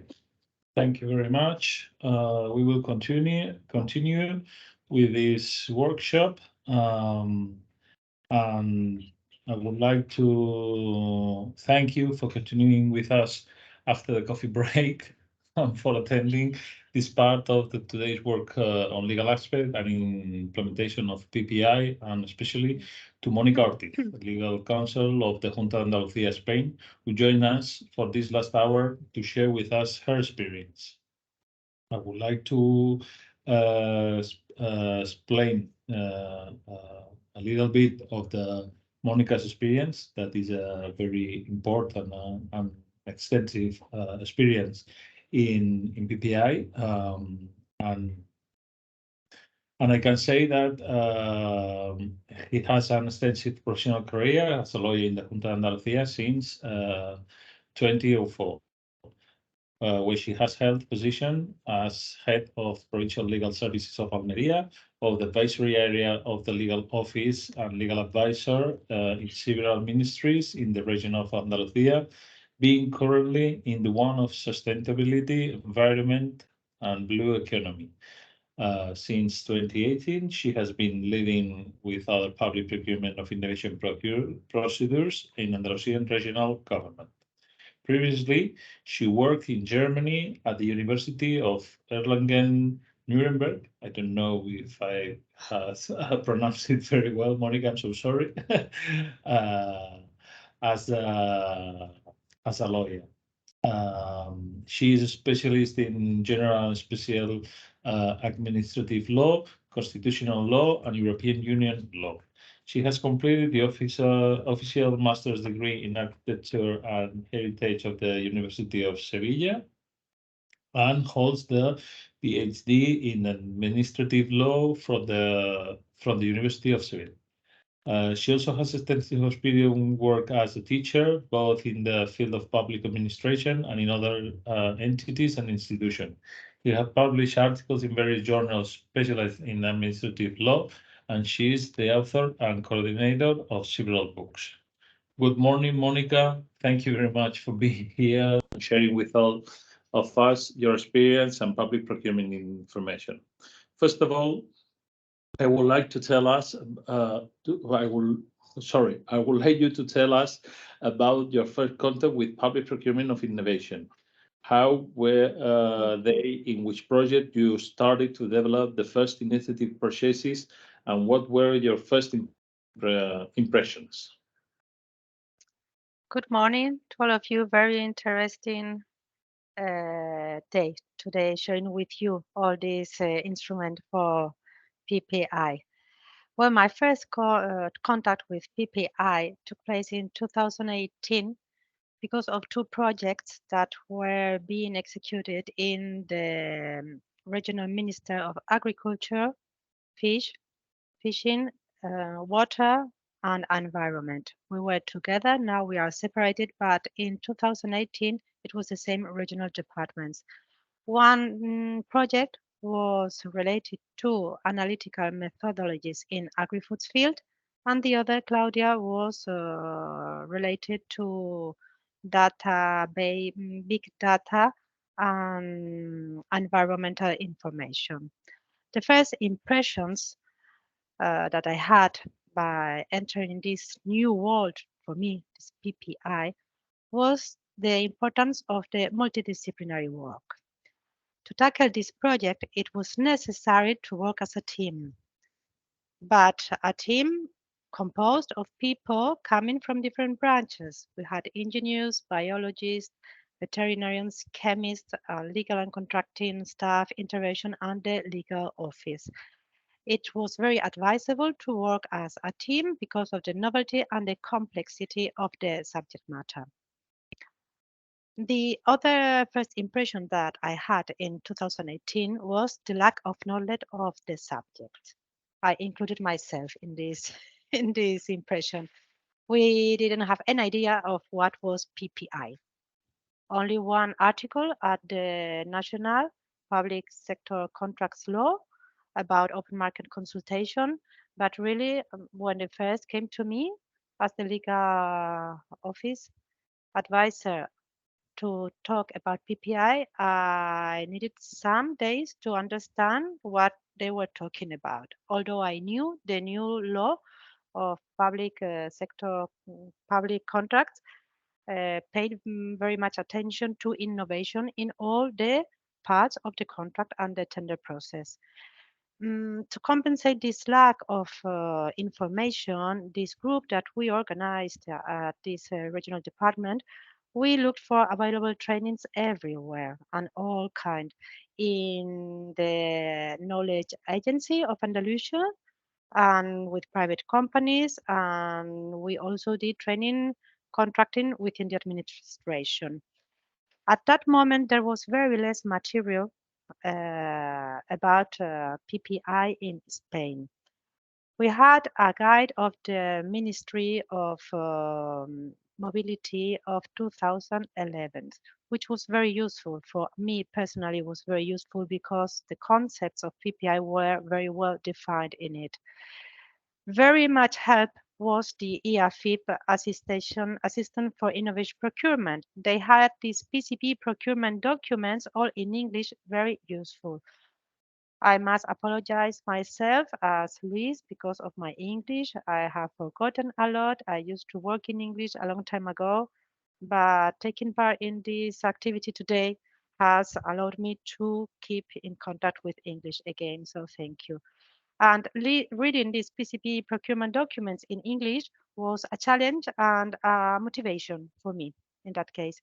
We had this guide for public authorities on PPI of the European PPI platform as well in English, very useful. And this brochure, one of the most well-known experience in Spain, the InnoLivar PPI project from the University of Córdoba. Reading that brochure was really stimulating because you could see how much effort they have done at the University of Córdoba to support innovation. Today we have much more innovation, much more information. We have specialized books and guides in Spanish about PPI, and it would be easier now if we had to deal with this issue for the first time, but it was an adventure. The working group that was created made a roadmap which consisted on holding the open market consultation for these two projects I talked about. Parallel to the celebration of the open market consultation, we granted the technical office of the department with members of the administration, with civil servants, and we started to prepare the specification for future tenders. And we prepare as well the tenders for contracting support services for the technical office of the regional department. For all these activities, something that we did, and I think it was a good experience, was to compare. We looked around everywhere, all regional departments, all their documents, and it was of great help to prepare the documents for the services we contract to support the technical office and for the PPI. Thank you very much, Monica. What a great impression and what a great staging. Having described the above, what do you believe are the main barriers to be brought down to implement the PPI in the Junta de Andalucía? Well, PPI is something completely new in Andalusia. But although we've been working in it the last 3 or 4 years in certain regional departments, there are still some barriers that I'm going to explain now. On the one hand, we have the lack of knowledge of the administration leaders, who, although they are decisions makers and should be the main promoters of this activity, they don't know exactly what is PPI, except of those who are leading the departments that are executing this project nowadays. And those are the head of the departments of health, agriculture, environment, water, development, and mobility. On the other hand, we have the lack of knowledge of the part of the technicians and their fear of dealing with something so new. I include myself in these groups. All these technicians, these civil servants, afraid because of something completely new, had to live with this fear and trying to work with this new challenge of the administration, the PPI. But as well, the lack of a habit of multidisciplinary teamwork, as I said before.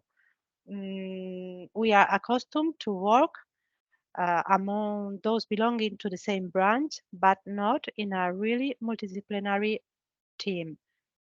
The PPI project, in my opinion, requires a new language that can be understood by all the parties, legal, contract service, and technicians. But there is also in the administration a lack of a horizontal, permanent administrative structure transversal in all departments, and a structure that supports the direct executions of the PPI projects and in the training and preparation of public servants. This is a real barrier. We don't have it right now. In addition, I think the following barriers exist as well in the precursors or contracted bodies themselves. Legal administrative problems inherent to the undertaking contracting procedures that are out of the ordinary and purely regulated. We have experienced how the pre-commercial procurement for innovation is out of our law, and it is a very new procedure to define, to draw, and to work through. Um, the uncertainties regarding the success of the results are also a point that worries a lot civil servants while writing down a regulatory document. We are accustomed to buy things, to buy services, but we are not accustomed to buy innovation.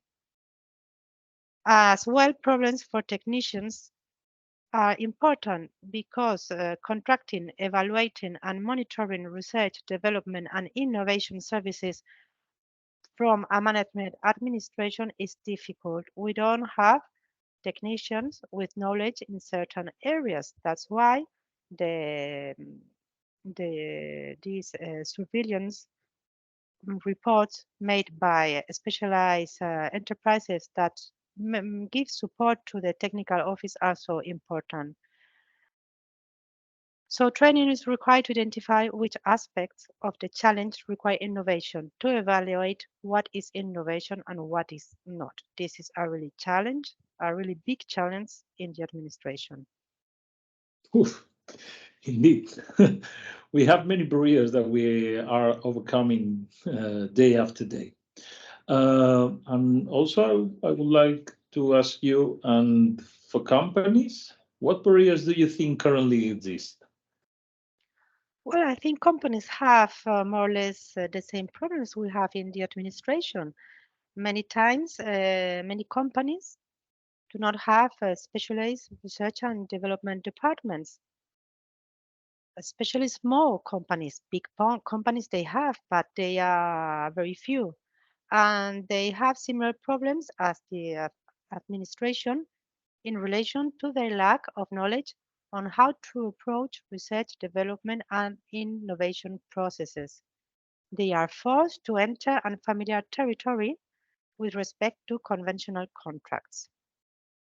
On the other hand, they face as well these problems with uncertainty. We don't know where do these PPI projects bring us. We don't know what we find at the end of the road, and that is complicated for a company.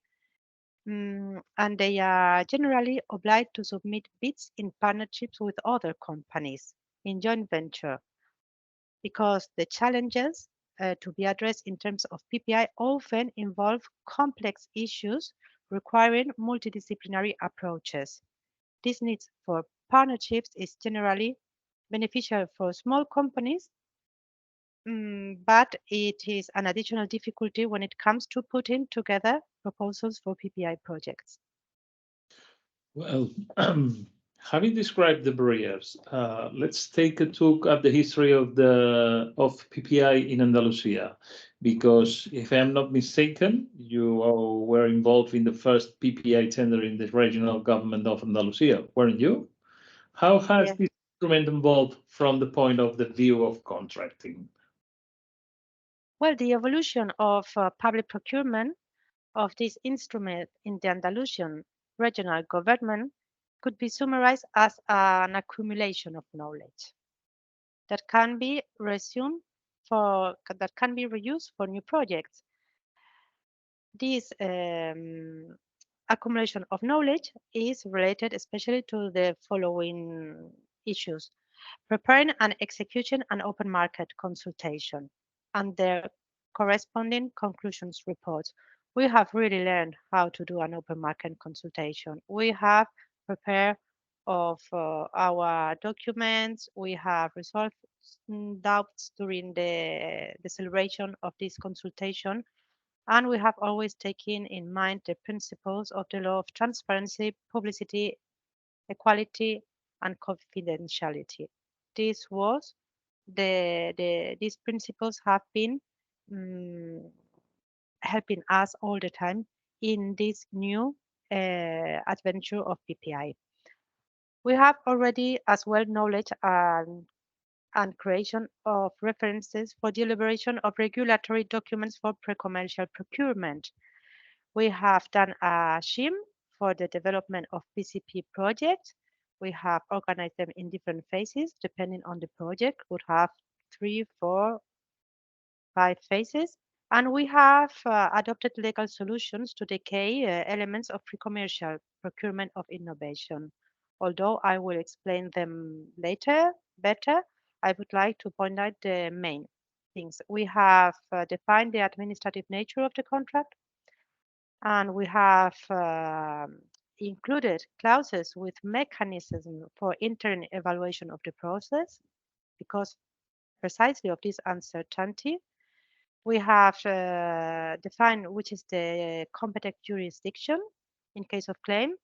We have included exclusion criteria, and we have defined how to carry out intermediate in evaluation and negotiation processes between phases. And finally, we were obliged, because it is essential to these PPI proceedings, we have regulated intellectual and industrial property rights. And how has it developed from the point of view of innovation management? Well, this part is less known for me, but what I have learned, and I can basically explain, is that we have acquired certain knowledge in these areas. First of all, we have learned how to apply instruments such as the state-of-art reports to know the state of art of technology at different times. Because as Diana explained before, and Raquel, the state of art defines or help us to choose the PPI procedure. So first of all, you must know the state of art of the technology. We have identified the key points of the challenge to be launched to the market during the consultation that requires research, development, and innovation processes. We have introduced clauses to guarantee the technical solvency of the bidders in terms of research, development, and innovation that you talked about before, Luis. This was very important. It is important to include these clauses in a way that don't leave all bidders outside of the tender and that not allows bidders without technical solvency get into the tender. We have developed criteria for defining and assessing the innovation context of the solutions proposed. And we have as well defined procedures to functionally validate the development carried out by the successful bidders. Finally, we have established some methods to encourage innovation in the bidders' proposals during the negotiation milestones. We have introduced this negotiation part. And finally, we have developed methods to evaluate the innovation progress. The departments have now acquired a wealth of knowledge and tools and have a cross-cutting PPI support platform covering all services involved in procurement and technical services. And from an organizational point of view? Well, this is a good question because we didn't know what was PPA and there was not an administrative organization to support PPI, sorry. We had to create it. But to adapt the administrative organization to PPI is not easy. The administration has rigid structures, unless in Spain. I don't know in other countries. But in this regional department of agriculture and environment, we did it the following way. We soon saw the need of creating this technical office for PPI. Why? Because the PPI had to be controlled by the administration procurement. We didn't think outsourcing was a good idea because it meant for the administration losing the control. So creating an specialized structure in the administration with a group of civil servants specialized in PPI was the best way to specialize, and we continued contracting specialized support from enterprises that provide these services in the market, not only for PPI consulting by technological assessment. The regional ministries have now incorporated, because we propose it so, the promotion of innovation as a strategic activity. This was important. Not only did we create the office, the technical office, but in the executive order that rules each ministers, we managed to introduce the competence of the vice ministry to coordinate and plan the public procurement for innovation in the rest of its competence. When we divided agriculture and environment, we managed to introduce this competence in the new executive orders of each new regional departments. So now the PPI can be seen in the organization of the regional departments. But not only that, once the technical office was created, the vice ministry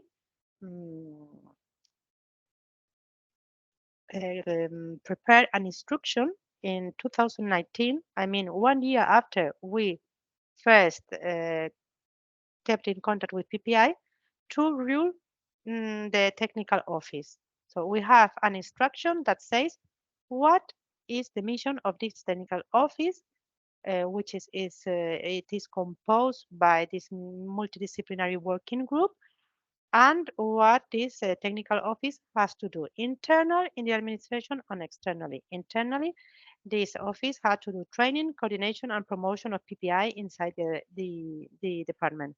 And external has to be the specialized body of the administration with other bodies in charge of PPI. But For the configuration of this technical office, as I said before, we looked around what was done in other regions, and we saw many regions had chosen to externalize the whole technical office, which was not our decision. We saw but even though the experience of other regions was very useful for us, we looked up what was done in Santiago de Compostela, in the region of Murcia with the Hercules project, or in Extremadura at the health service. We use with these tender documents to prepare ours. And the newly emerging regional ministers, as I said before, have kept this competence at the level of vice ministry and are nowadays, I would say, working to keep PPI as a strategic activity of the administration. What we have learned by creating this technical office is that the existence of a support structure such as this office is an asset that it is positively valued in order to be more competitive when applying for funding of Ministry of Science, for example. If you apply for these funds, they see in your papers if you have a technical office.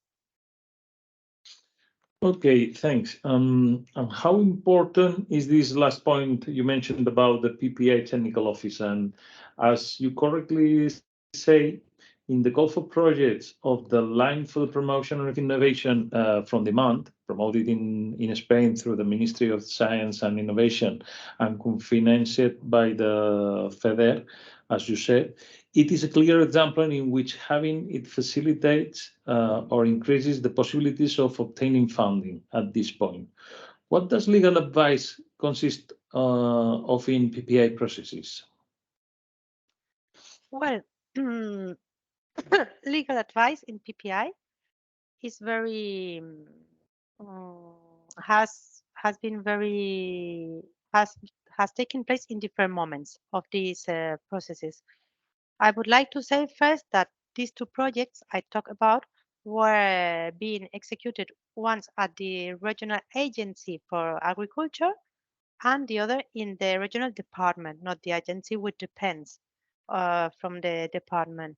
And we have a legal advisor at the department, Ministry of Agriculture, and another legal advisor at the agency.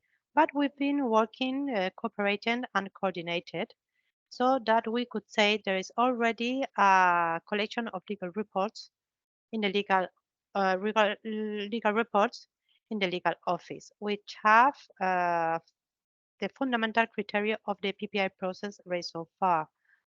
After these two projects I talked about, I have other colleagues that have been giving their legal advice in other projects of mobility or of health. The truth is that we have different types of intervention in PPI. I would like to point out the main ones.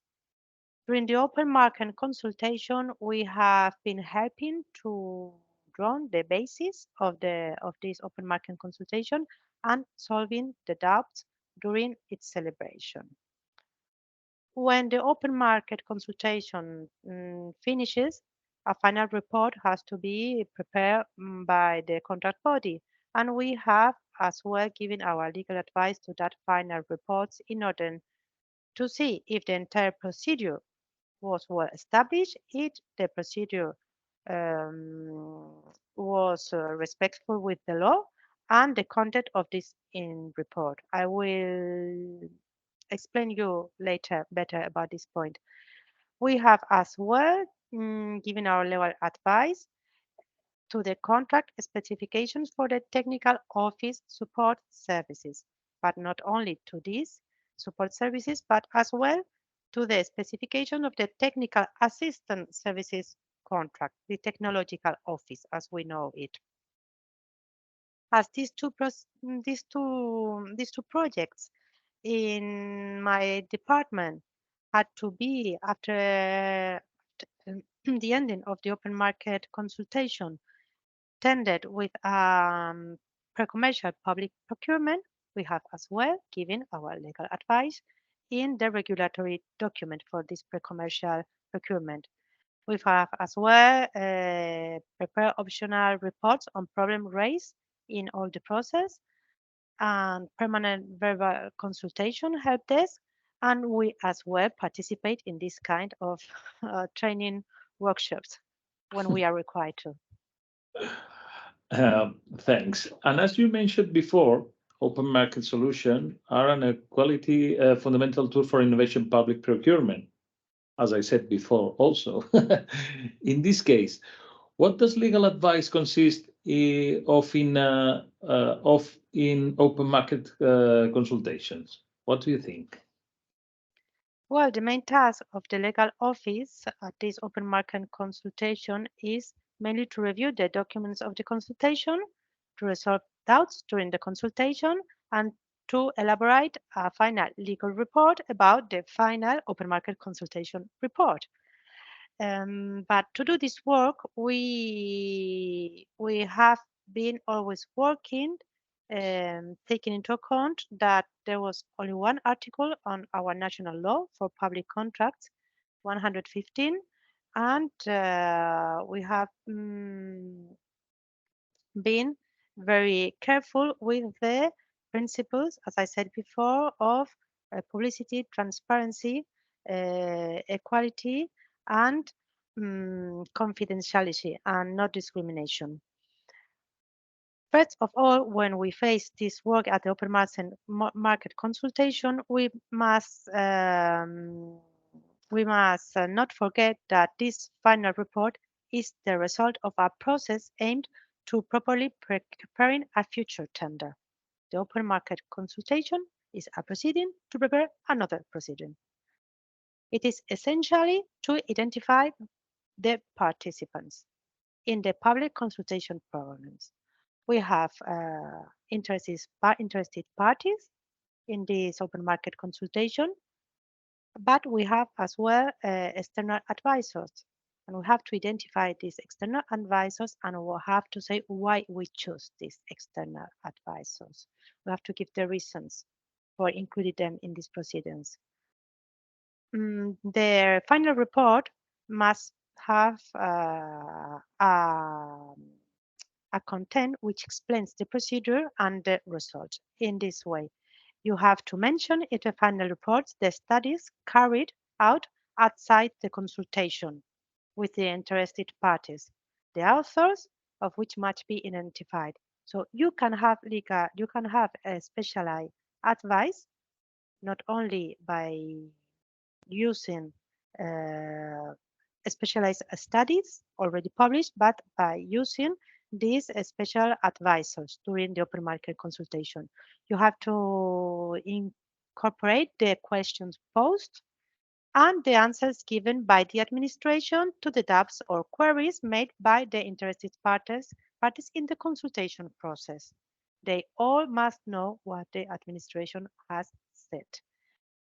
But the specific answers provided by the interested parties to the queries raised by the administration cannot be published. Simply, the administration has to work in these answers and achieve its own conclusions to be incorporated at the final report. And this final report must be reasoned. From the point of view of prevention, it is important to know that administration cannot incorporate the proposal of an interested party that would modify the object of the contract of the future tender, orienting it towards a single entrepreneur or enterprise. But on the same way, we must remind that participating at an open market consultation does not avoid enterprises to participate in future tenders. And finally, I would like again to put relevance on the respect during the process of the principles of equality, transparency, non-discrimination, and confidentiality. everything has been published at the profile of the administration. Okay, then having reached the conclusion, on the basis of the final report of the open market consultation, that the project were aimed, in this case, at the pre-commercial public procurement, how could we define the legal advice on the document for the pre-commercial public procurement? Well, this is an interesting question as well, especially because we didn't have any PPI or standard specification in our regional government. There was nothing done.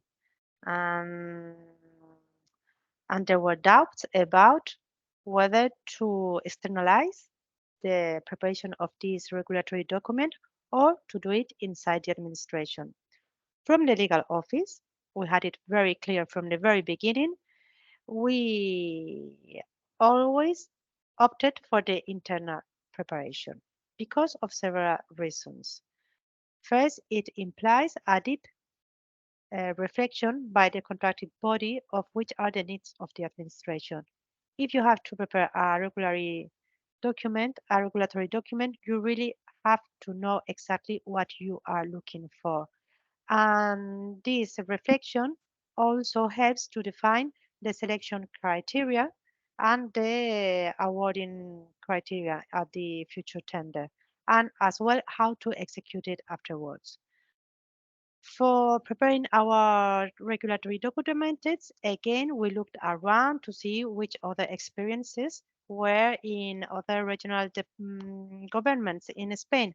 And we found very interesting experiences like the Technoport project at the port of Seville or the so well-known Inno Olivar of the University of Cordoba, a very interesting anti-fog systems in a motorway by the Ministry of Public Works, or at the health system of Andalusia in a project called liquid biopsy. We also spoke with the legal advisors that participated in this project I have already mentioned. And the legal office of the agency and the ministry, as I said before, we work together preparing this regulatory document, is unifying criteria and homogenizing the clauses on the main legal issues. So I can say that the main legal problems that we found by preparing these regulatory documents in a pre-commercial procurement for innovation were the following. First of all, the name. It can, maybe it sounds a bit childish, but the name was important. If pre-commercial procurement for innovation is outside of the law, we cannot call the documents for this specialized tender as they are called within the scope of the law. So we decided to call it regulatory documents for pre-commercial procurement for innovation and not pliegos de cláusulas administrativas particulares, which is the name for the tender that we celebrate within the law. The concept of the PPI was as well a challenge because there's not a concept in our law. Maybe you have to look at the directive, but it's not as well so clear. But looking around, we found a definition of the doctrine that, from a legal point of view, is very useful for me because having into mind this definition, I can do the work of checking the clauses of the regulatory document. So it is defined as a contract for research and development services in which the public purchaser does not reserve the innovative results for its own exclusive use, but shares with the company awarded the contract the risk and the benefits derived from the process of creation, development, and execution of solutions hereto not existent on the market. This has been already explained today very well by the previous interventions. And it is this point, precisely the lack of definition of the object, one of the main challenges, because the definition of the object is one of the, and in this point, the definition of the object of the contract by innovation is the main characteristics of pre-commercial public procurement. We are not buying things, we are not buying services, we are buying innovation. And how the clauses of the contract must be prepared are directly connected with the object of the contract, which is innovation.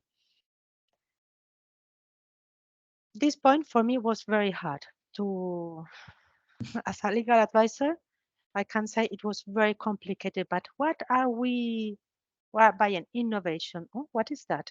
Okay, but when you are buying something, there's a moment where the enterprise gives you something, you certified that he has given you something and you pay. How are we going to certify that innovation has taken place? Well, we'll see it now. In this legal advice, we saw that the final report of the open market consultation has to be taken into account all the time. Why? Because firstly, this open market final report is a part of the tender dossier, and has to be published from the beginning. Secondly, because the contracting body must follow the conclusions of the report that analyzes things like selection criteria or awarding criteria. And if the contracting body does not want to follow the report, has to reason that. And finally, because we must, the participation in the consultation, as I said before, does not prevent the companies that participated in the consultation from bidding for this contract. Although we must pay attention to certain things, as I will say afterwards. The most important things of this, of preparing the regulatory documents for pre-commercial procurement for innovation was, as I have already said several times, that we were outside of the law. And contracts outside of the law are only obliged to apply the principles of the law to resolve doubts and gaps. Only to resolve doubts and gaps. I mean, there is not an automatic supplementation of the contract by the law. What we decided to do, as the national law for public contracts is so useful in certain points, we decided to include in certain clauses an express call to articles of the law, like for instance, referring to modification of the contract or resolution or certain things that are already very well defined at the law, and we didn't want to define it newly. But on the other hand, one of the most motivating things from my point of view as legal advisor was really to create something new. We are accustomed with the national law for public contracts and the important regulatory activity of the European Union in this public contract scope to be very rigid. We don't have a lot of freedom when we are working inside the public contract sector. But in this pre-commercial procurement for innovation, we were suddenly free to write the clauses we wanted, always respecting these principles. But we were really free and we used this freedom, and it was really, really fun. I really enjoyed this work. Very creative. Another point was the nature of the contract. Is it administrative or private contract? In our opinion, pre-commercial public procurement contracts are administrative in nature. And although they are excluded from the law for public sector contracts, the principles of public procurement, as I said, are applied directly to them. And they are mainly financed with public funds. So it is true that when we had to analyze this issue, the nature of the contract, we looked around and we saw in Spain two different lines. Some regulatory documents have opted to define this contract as private contracts, while others have defined it as administrative contracts. We talk a lot about this with the colleagues working in this first CPI project, And we knew from the beginning that we have to put it at the administrative side, as we are lawyers of the administration for now. And the reasons were the following. Some arguments. First of all, the totally public financing of these contracts for the moment, in our cases. If this PPI innovation develops so much, maybe in the future, we will finance projects not with EU funds, but with national funds. The second reason is the purpose of promoting innovation that they have. Really, as the ministry said, the Spanish ministry said in the guide of 2011, the main goal of these contracts are to promote innovation. And the promotion activity of the administration is one of the classical activities of the administration. We know it in Spain, our administrative law talks about providing services, and to promote fomento, actividad de fomento, as we know it. The third reason was that we had to apply the principles of the law, as I said before, and finally that the needs that were to be satisfied with this pre-commercial procurement for innovation were the public needs. These are the reasons to define this contract as administrative.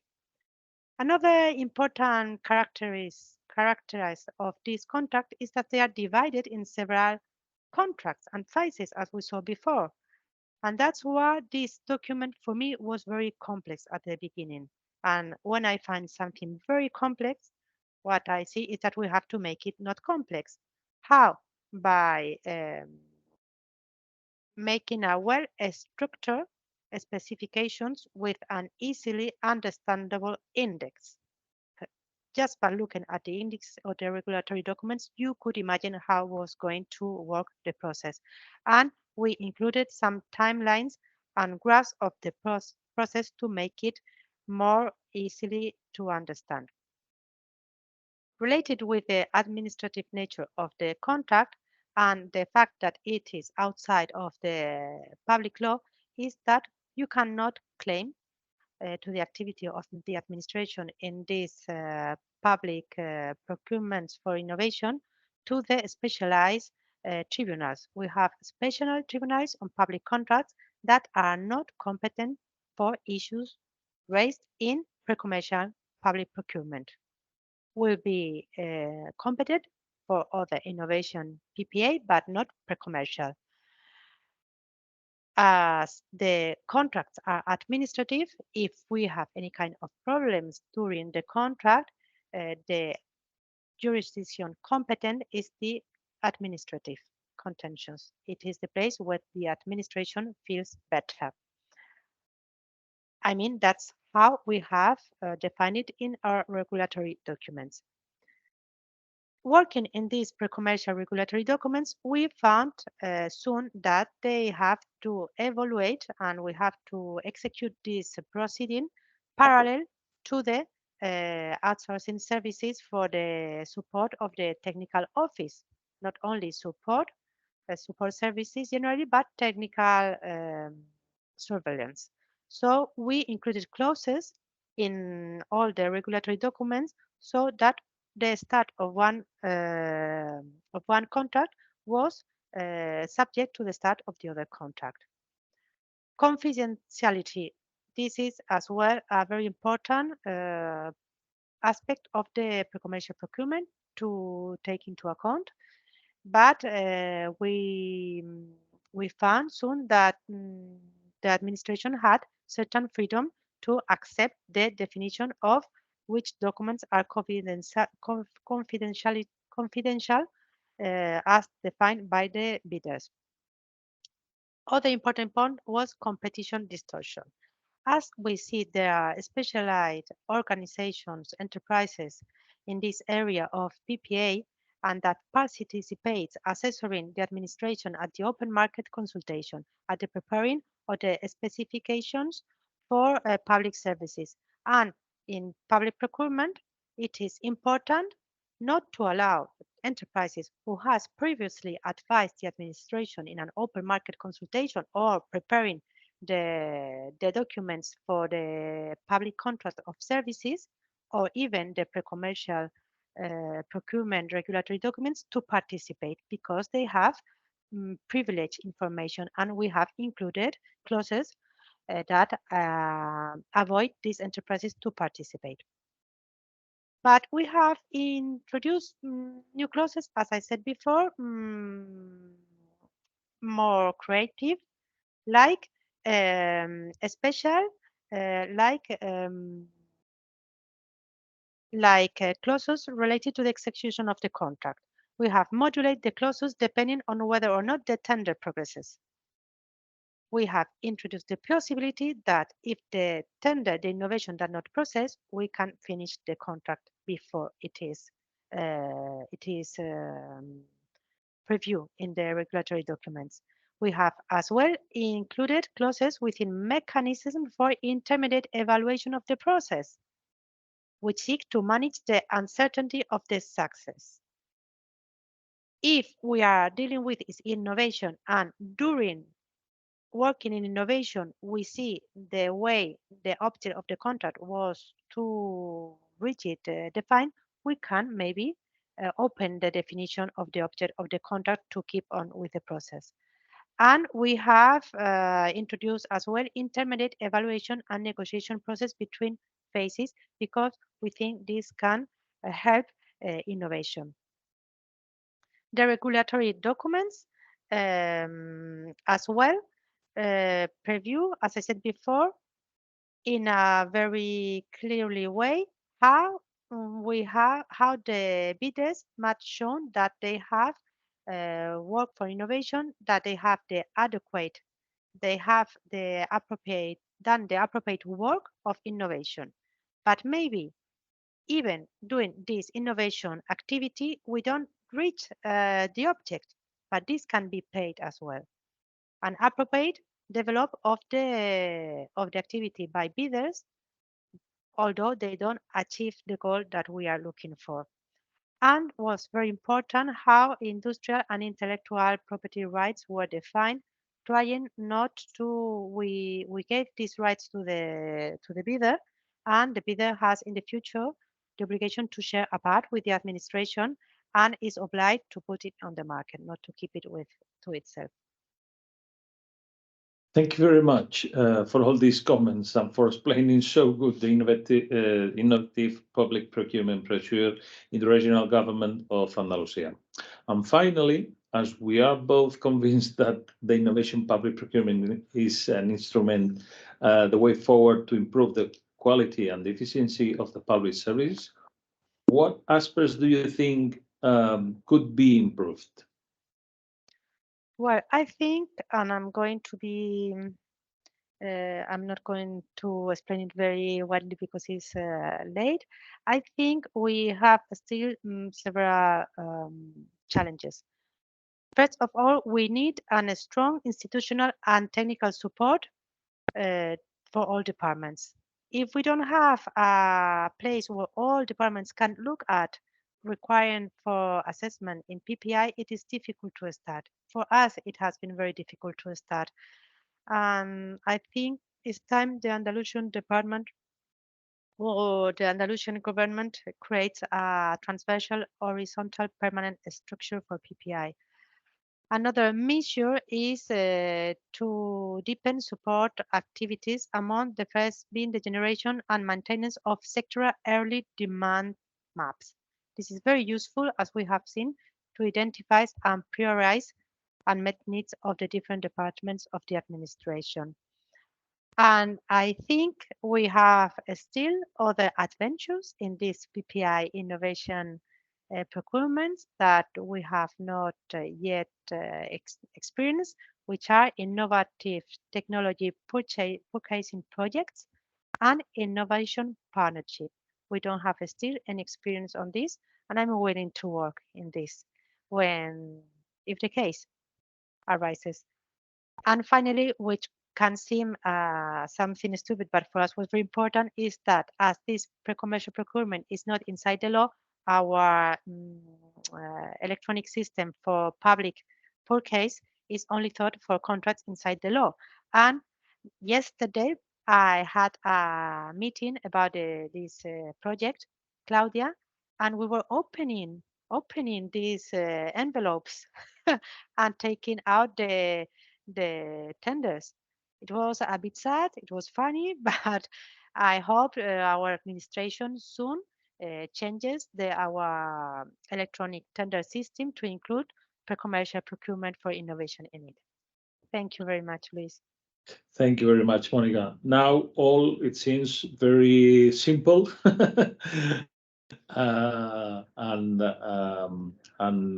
I think it has been a very good interview. You has explained all of the parts of the PPI and the procurement public procurement. And I don't know if you have any questions for Monica or for me if you want, but you can put it in the chat box. Yeah, or open your micro if you want, and also don't be shy.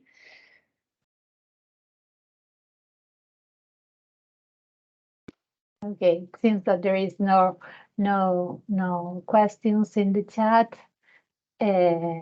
Anyhow, so then maybe we can end here the workshop for today. Thank you once again for coming with Monica and all your practical insights on the day-to-day to manage this kind of projects, because it's not easy, and there are, as you mentioned, there's a lot of barriers to overcome and to adopt. Well, I'll give you the floor for the final part, Diana, to remind on the final survey. So, first, yours. Thank you, Raquel.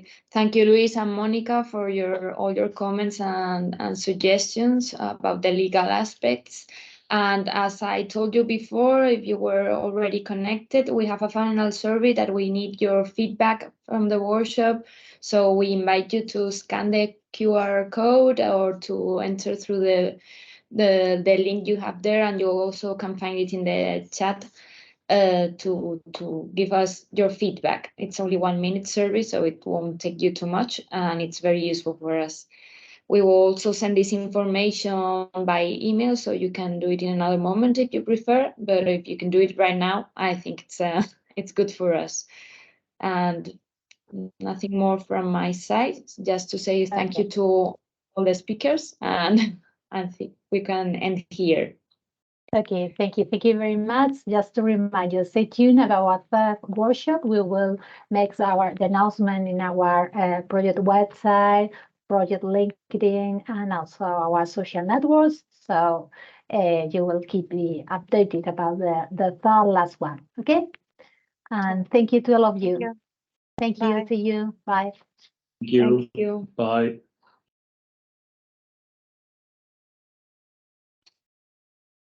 Bye, thank you.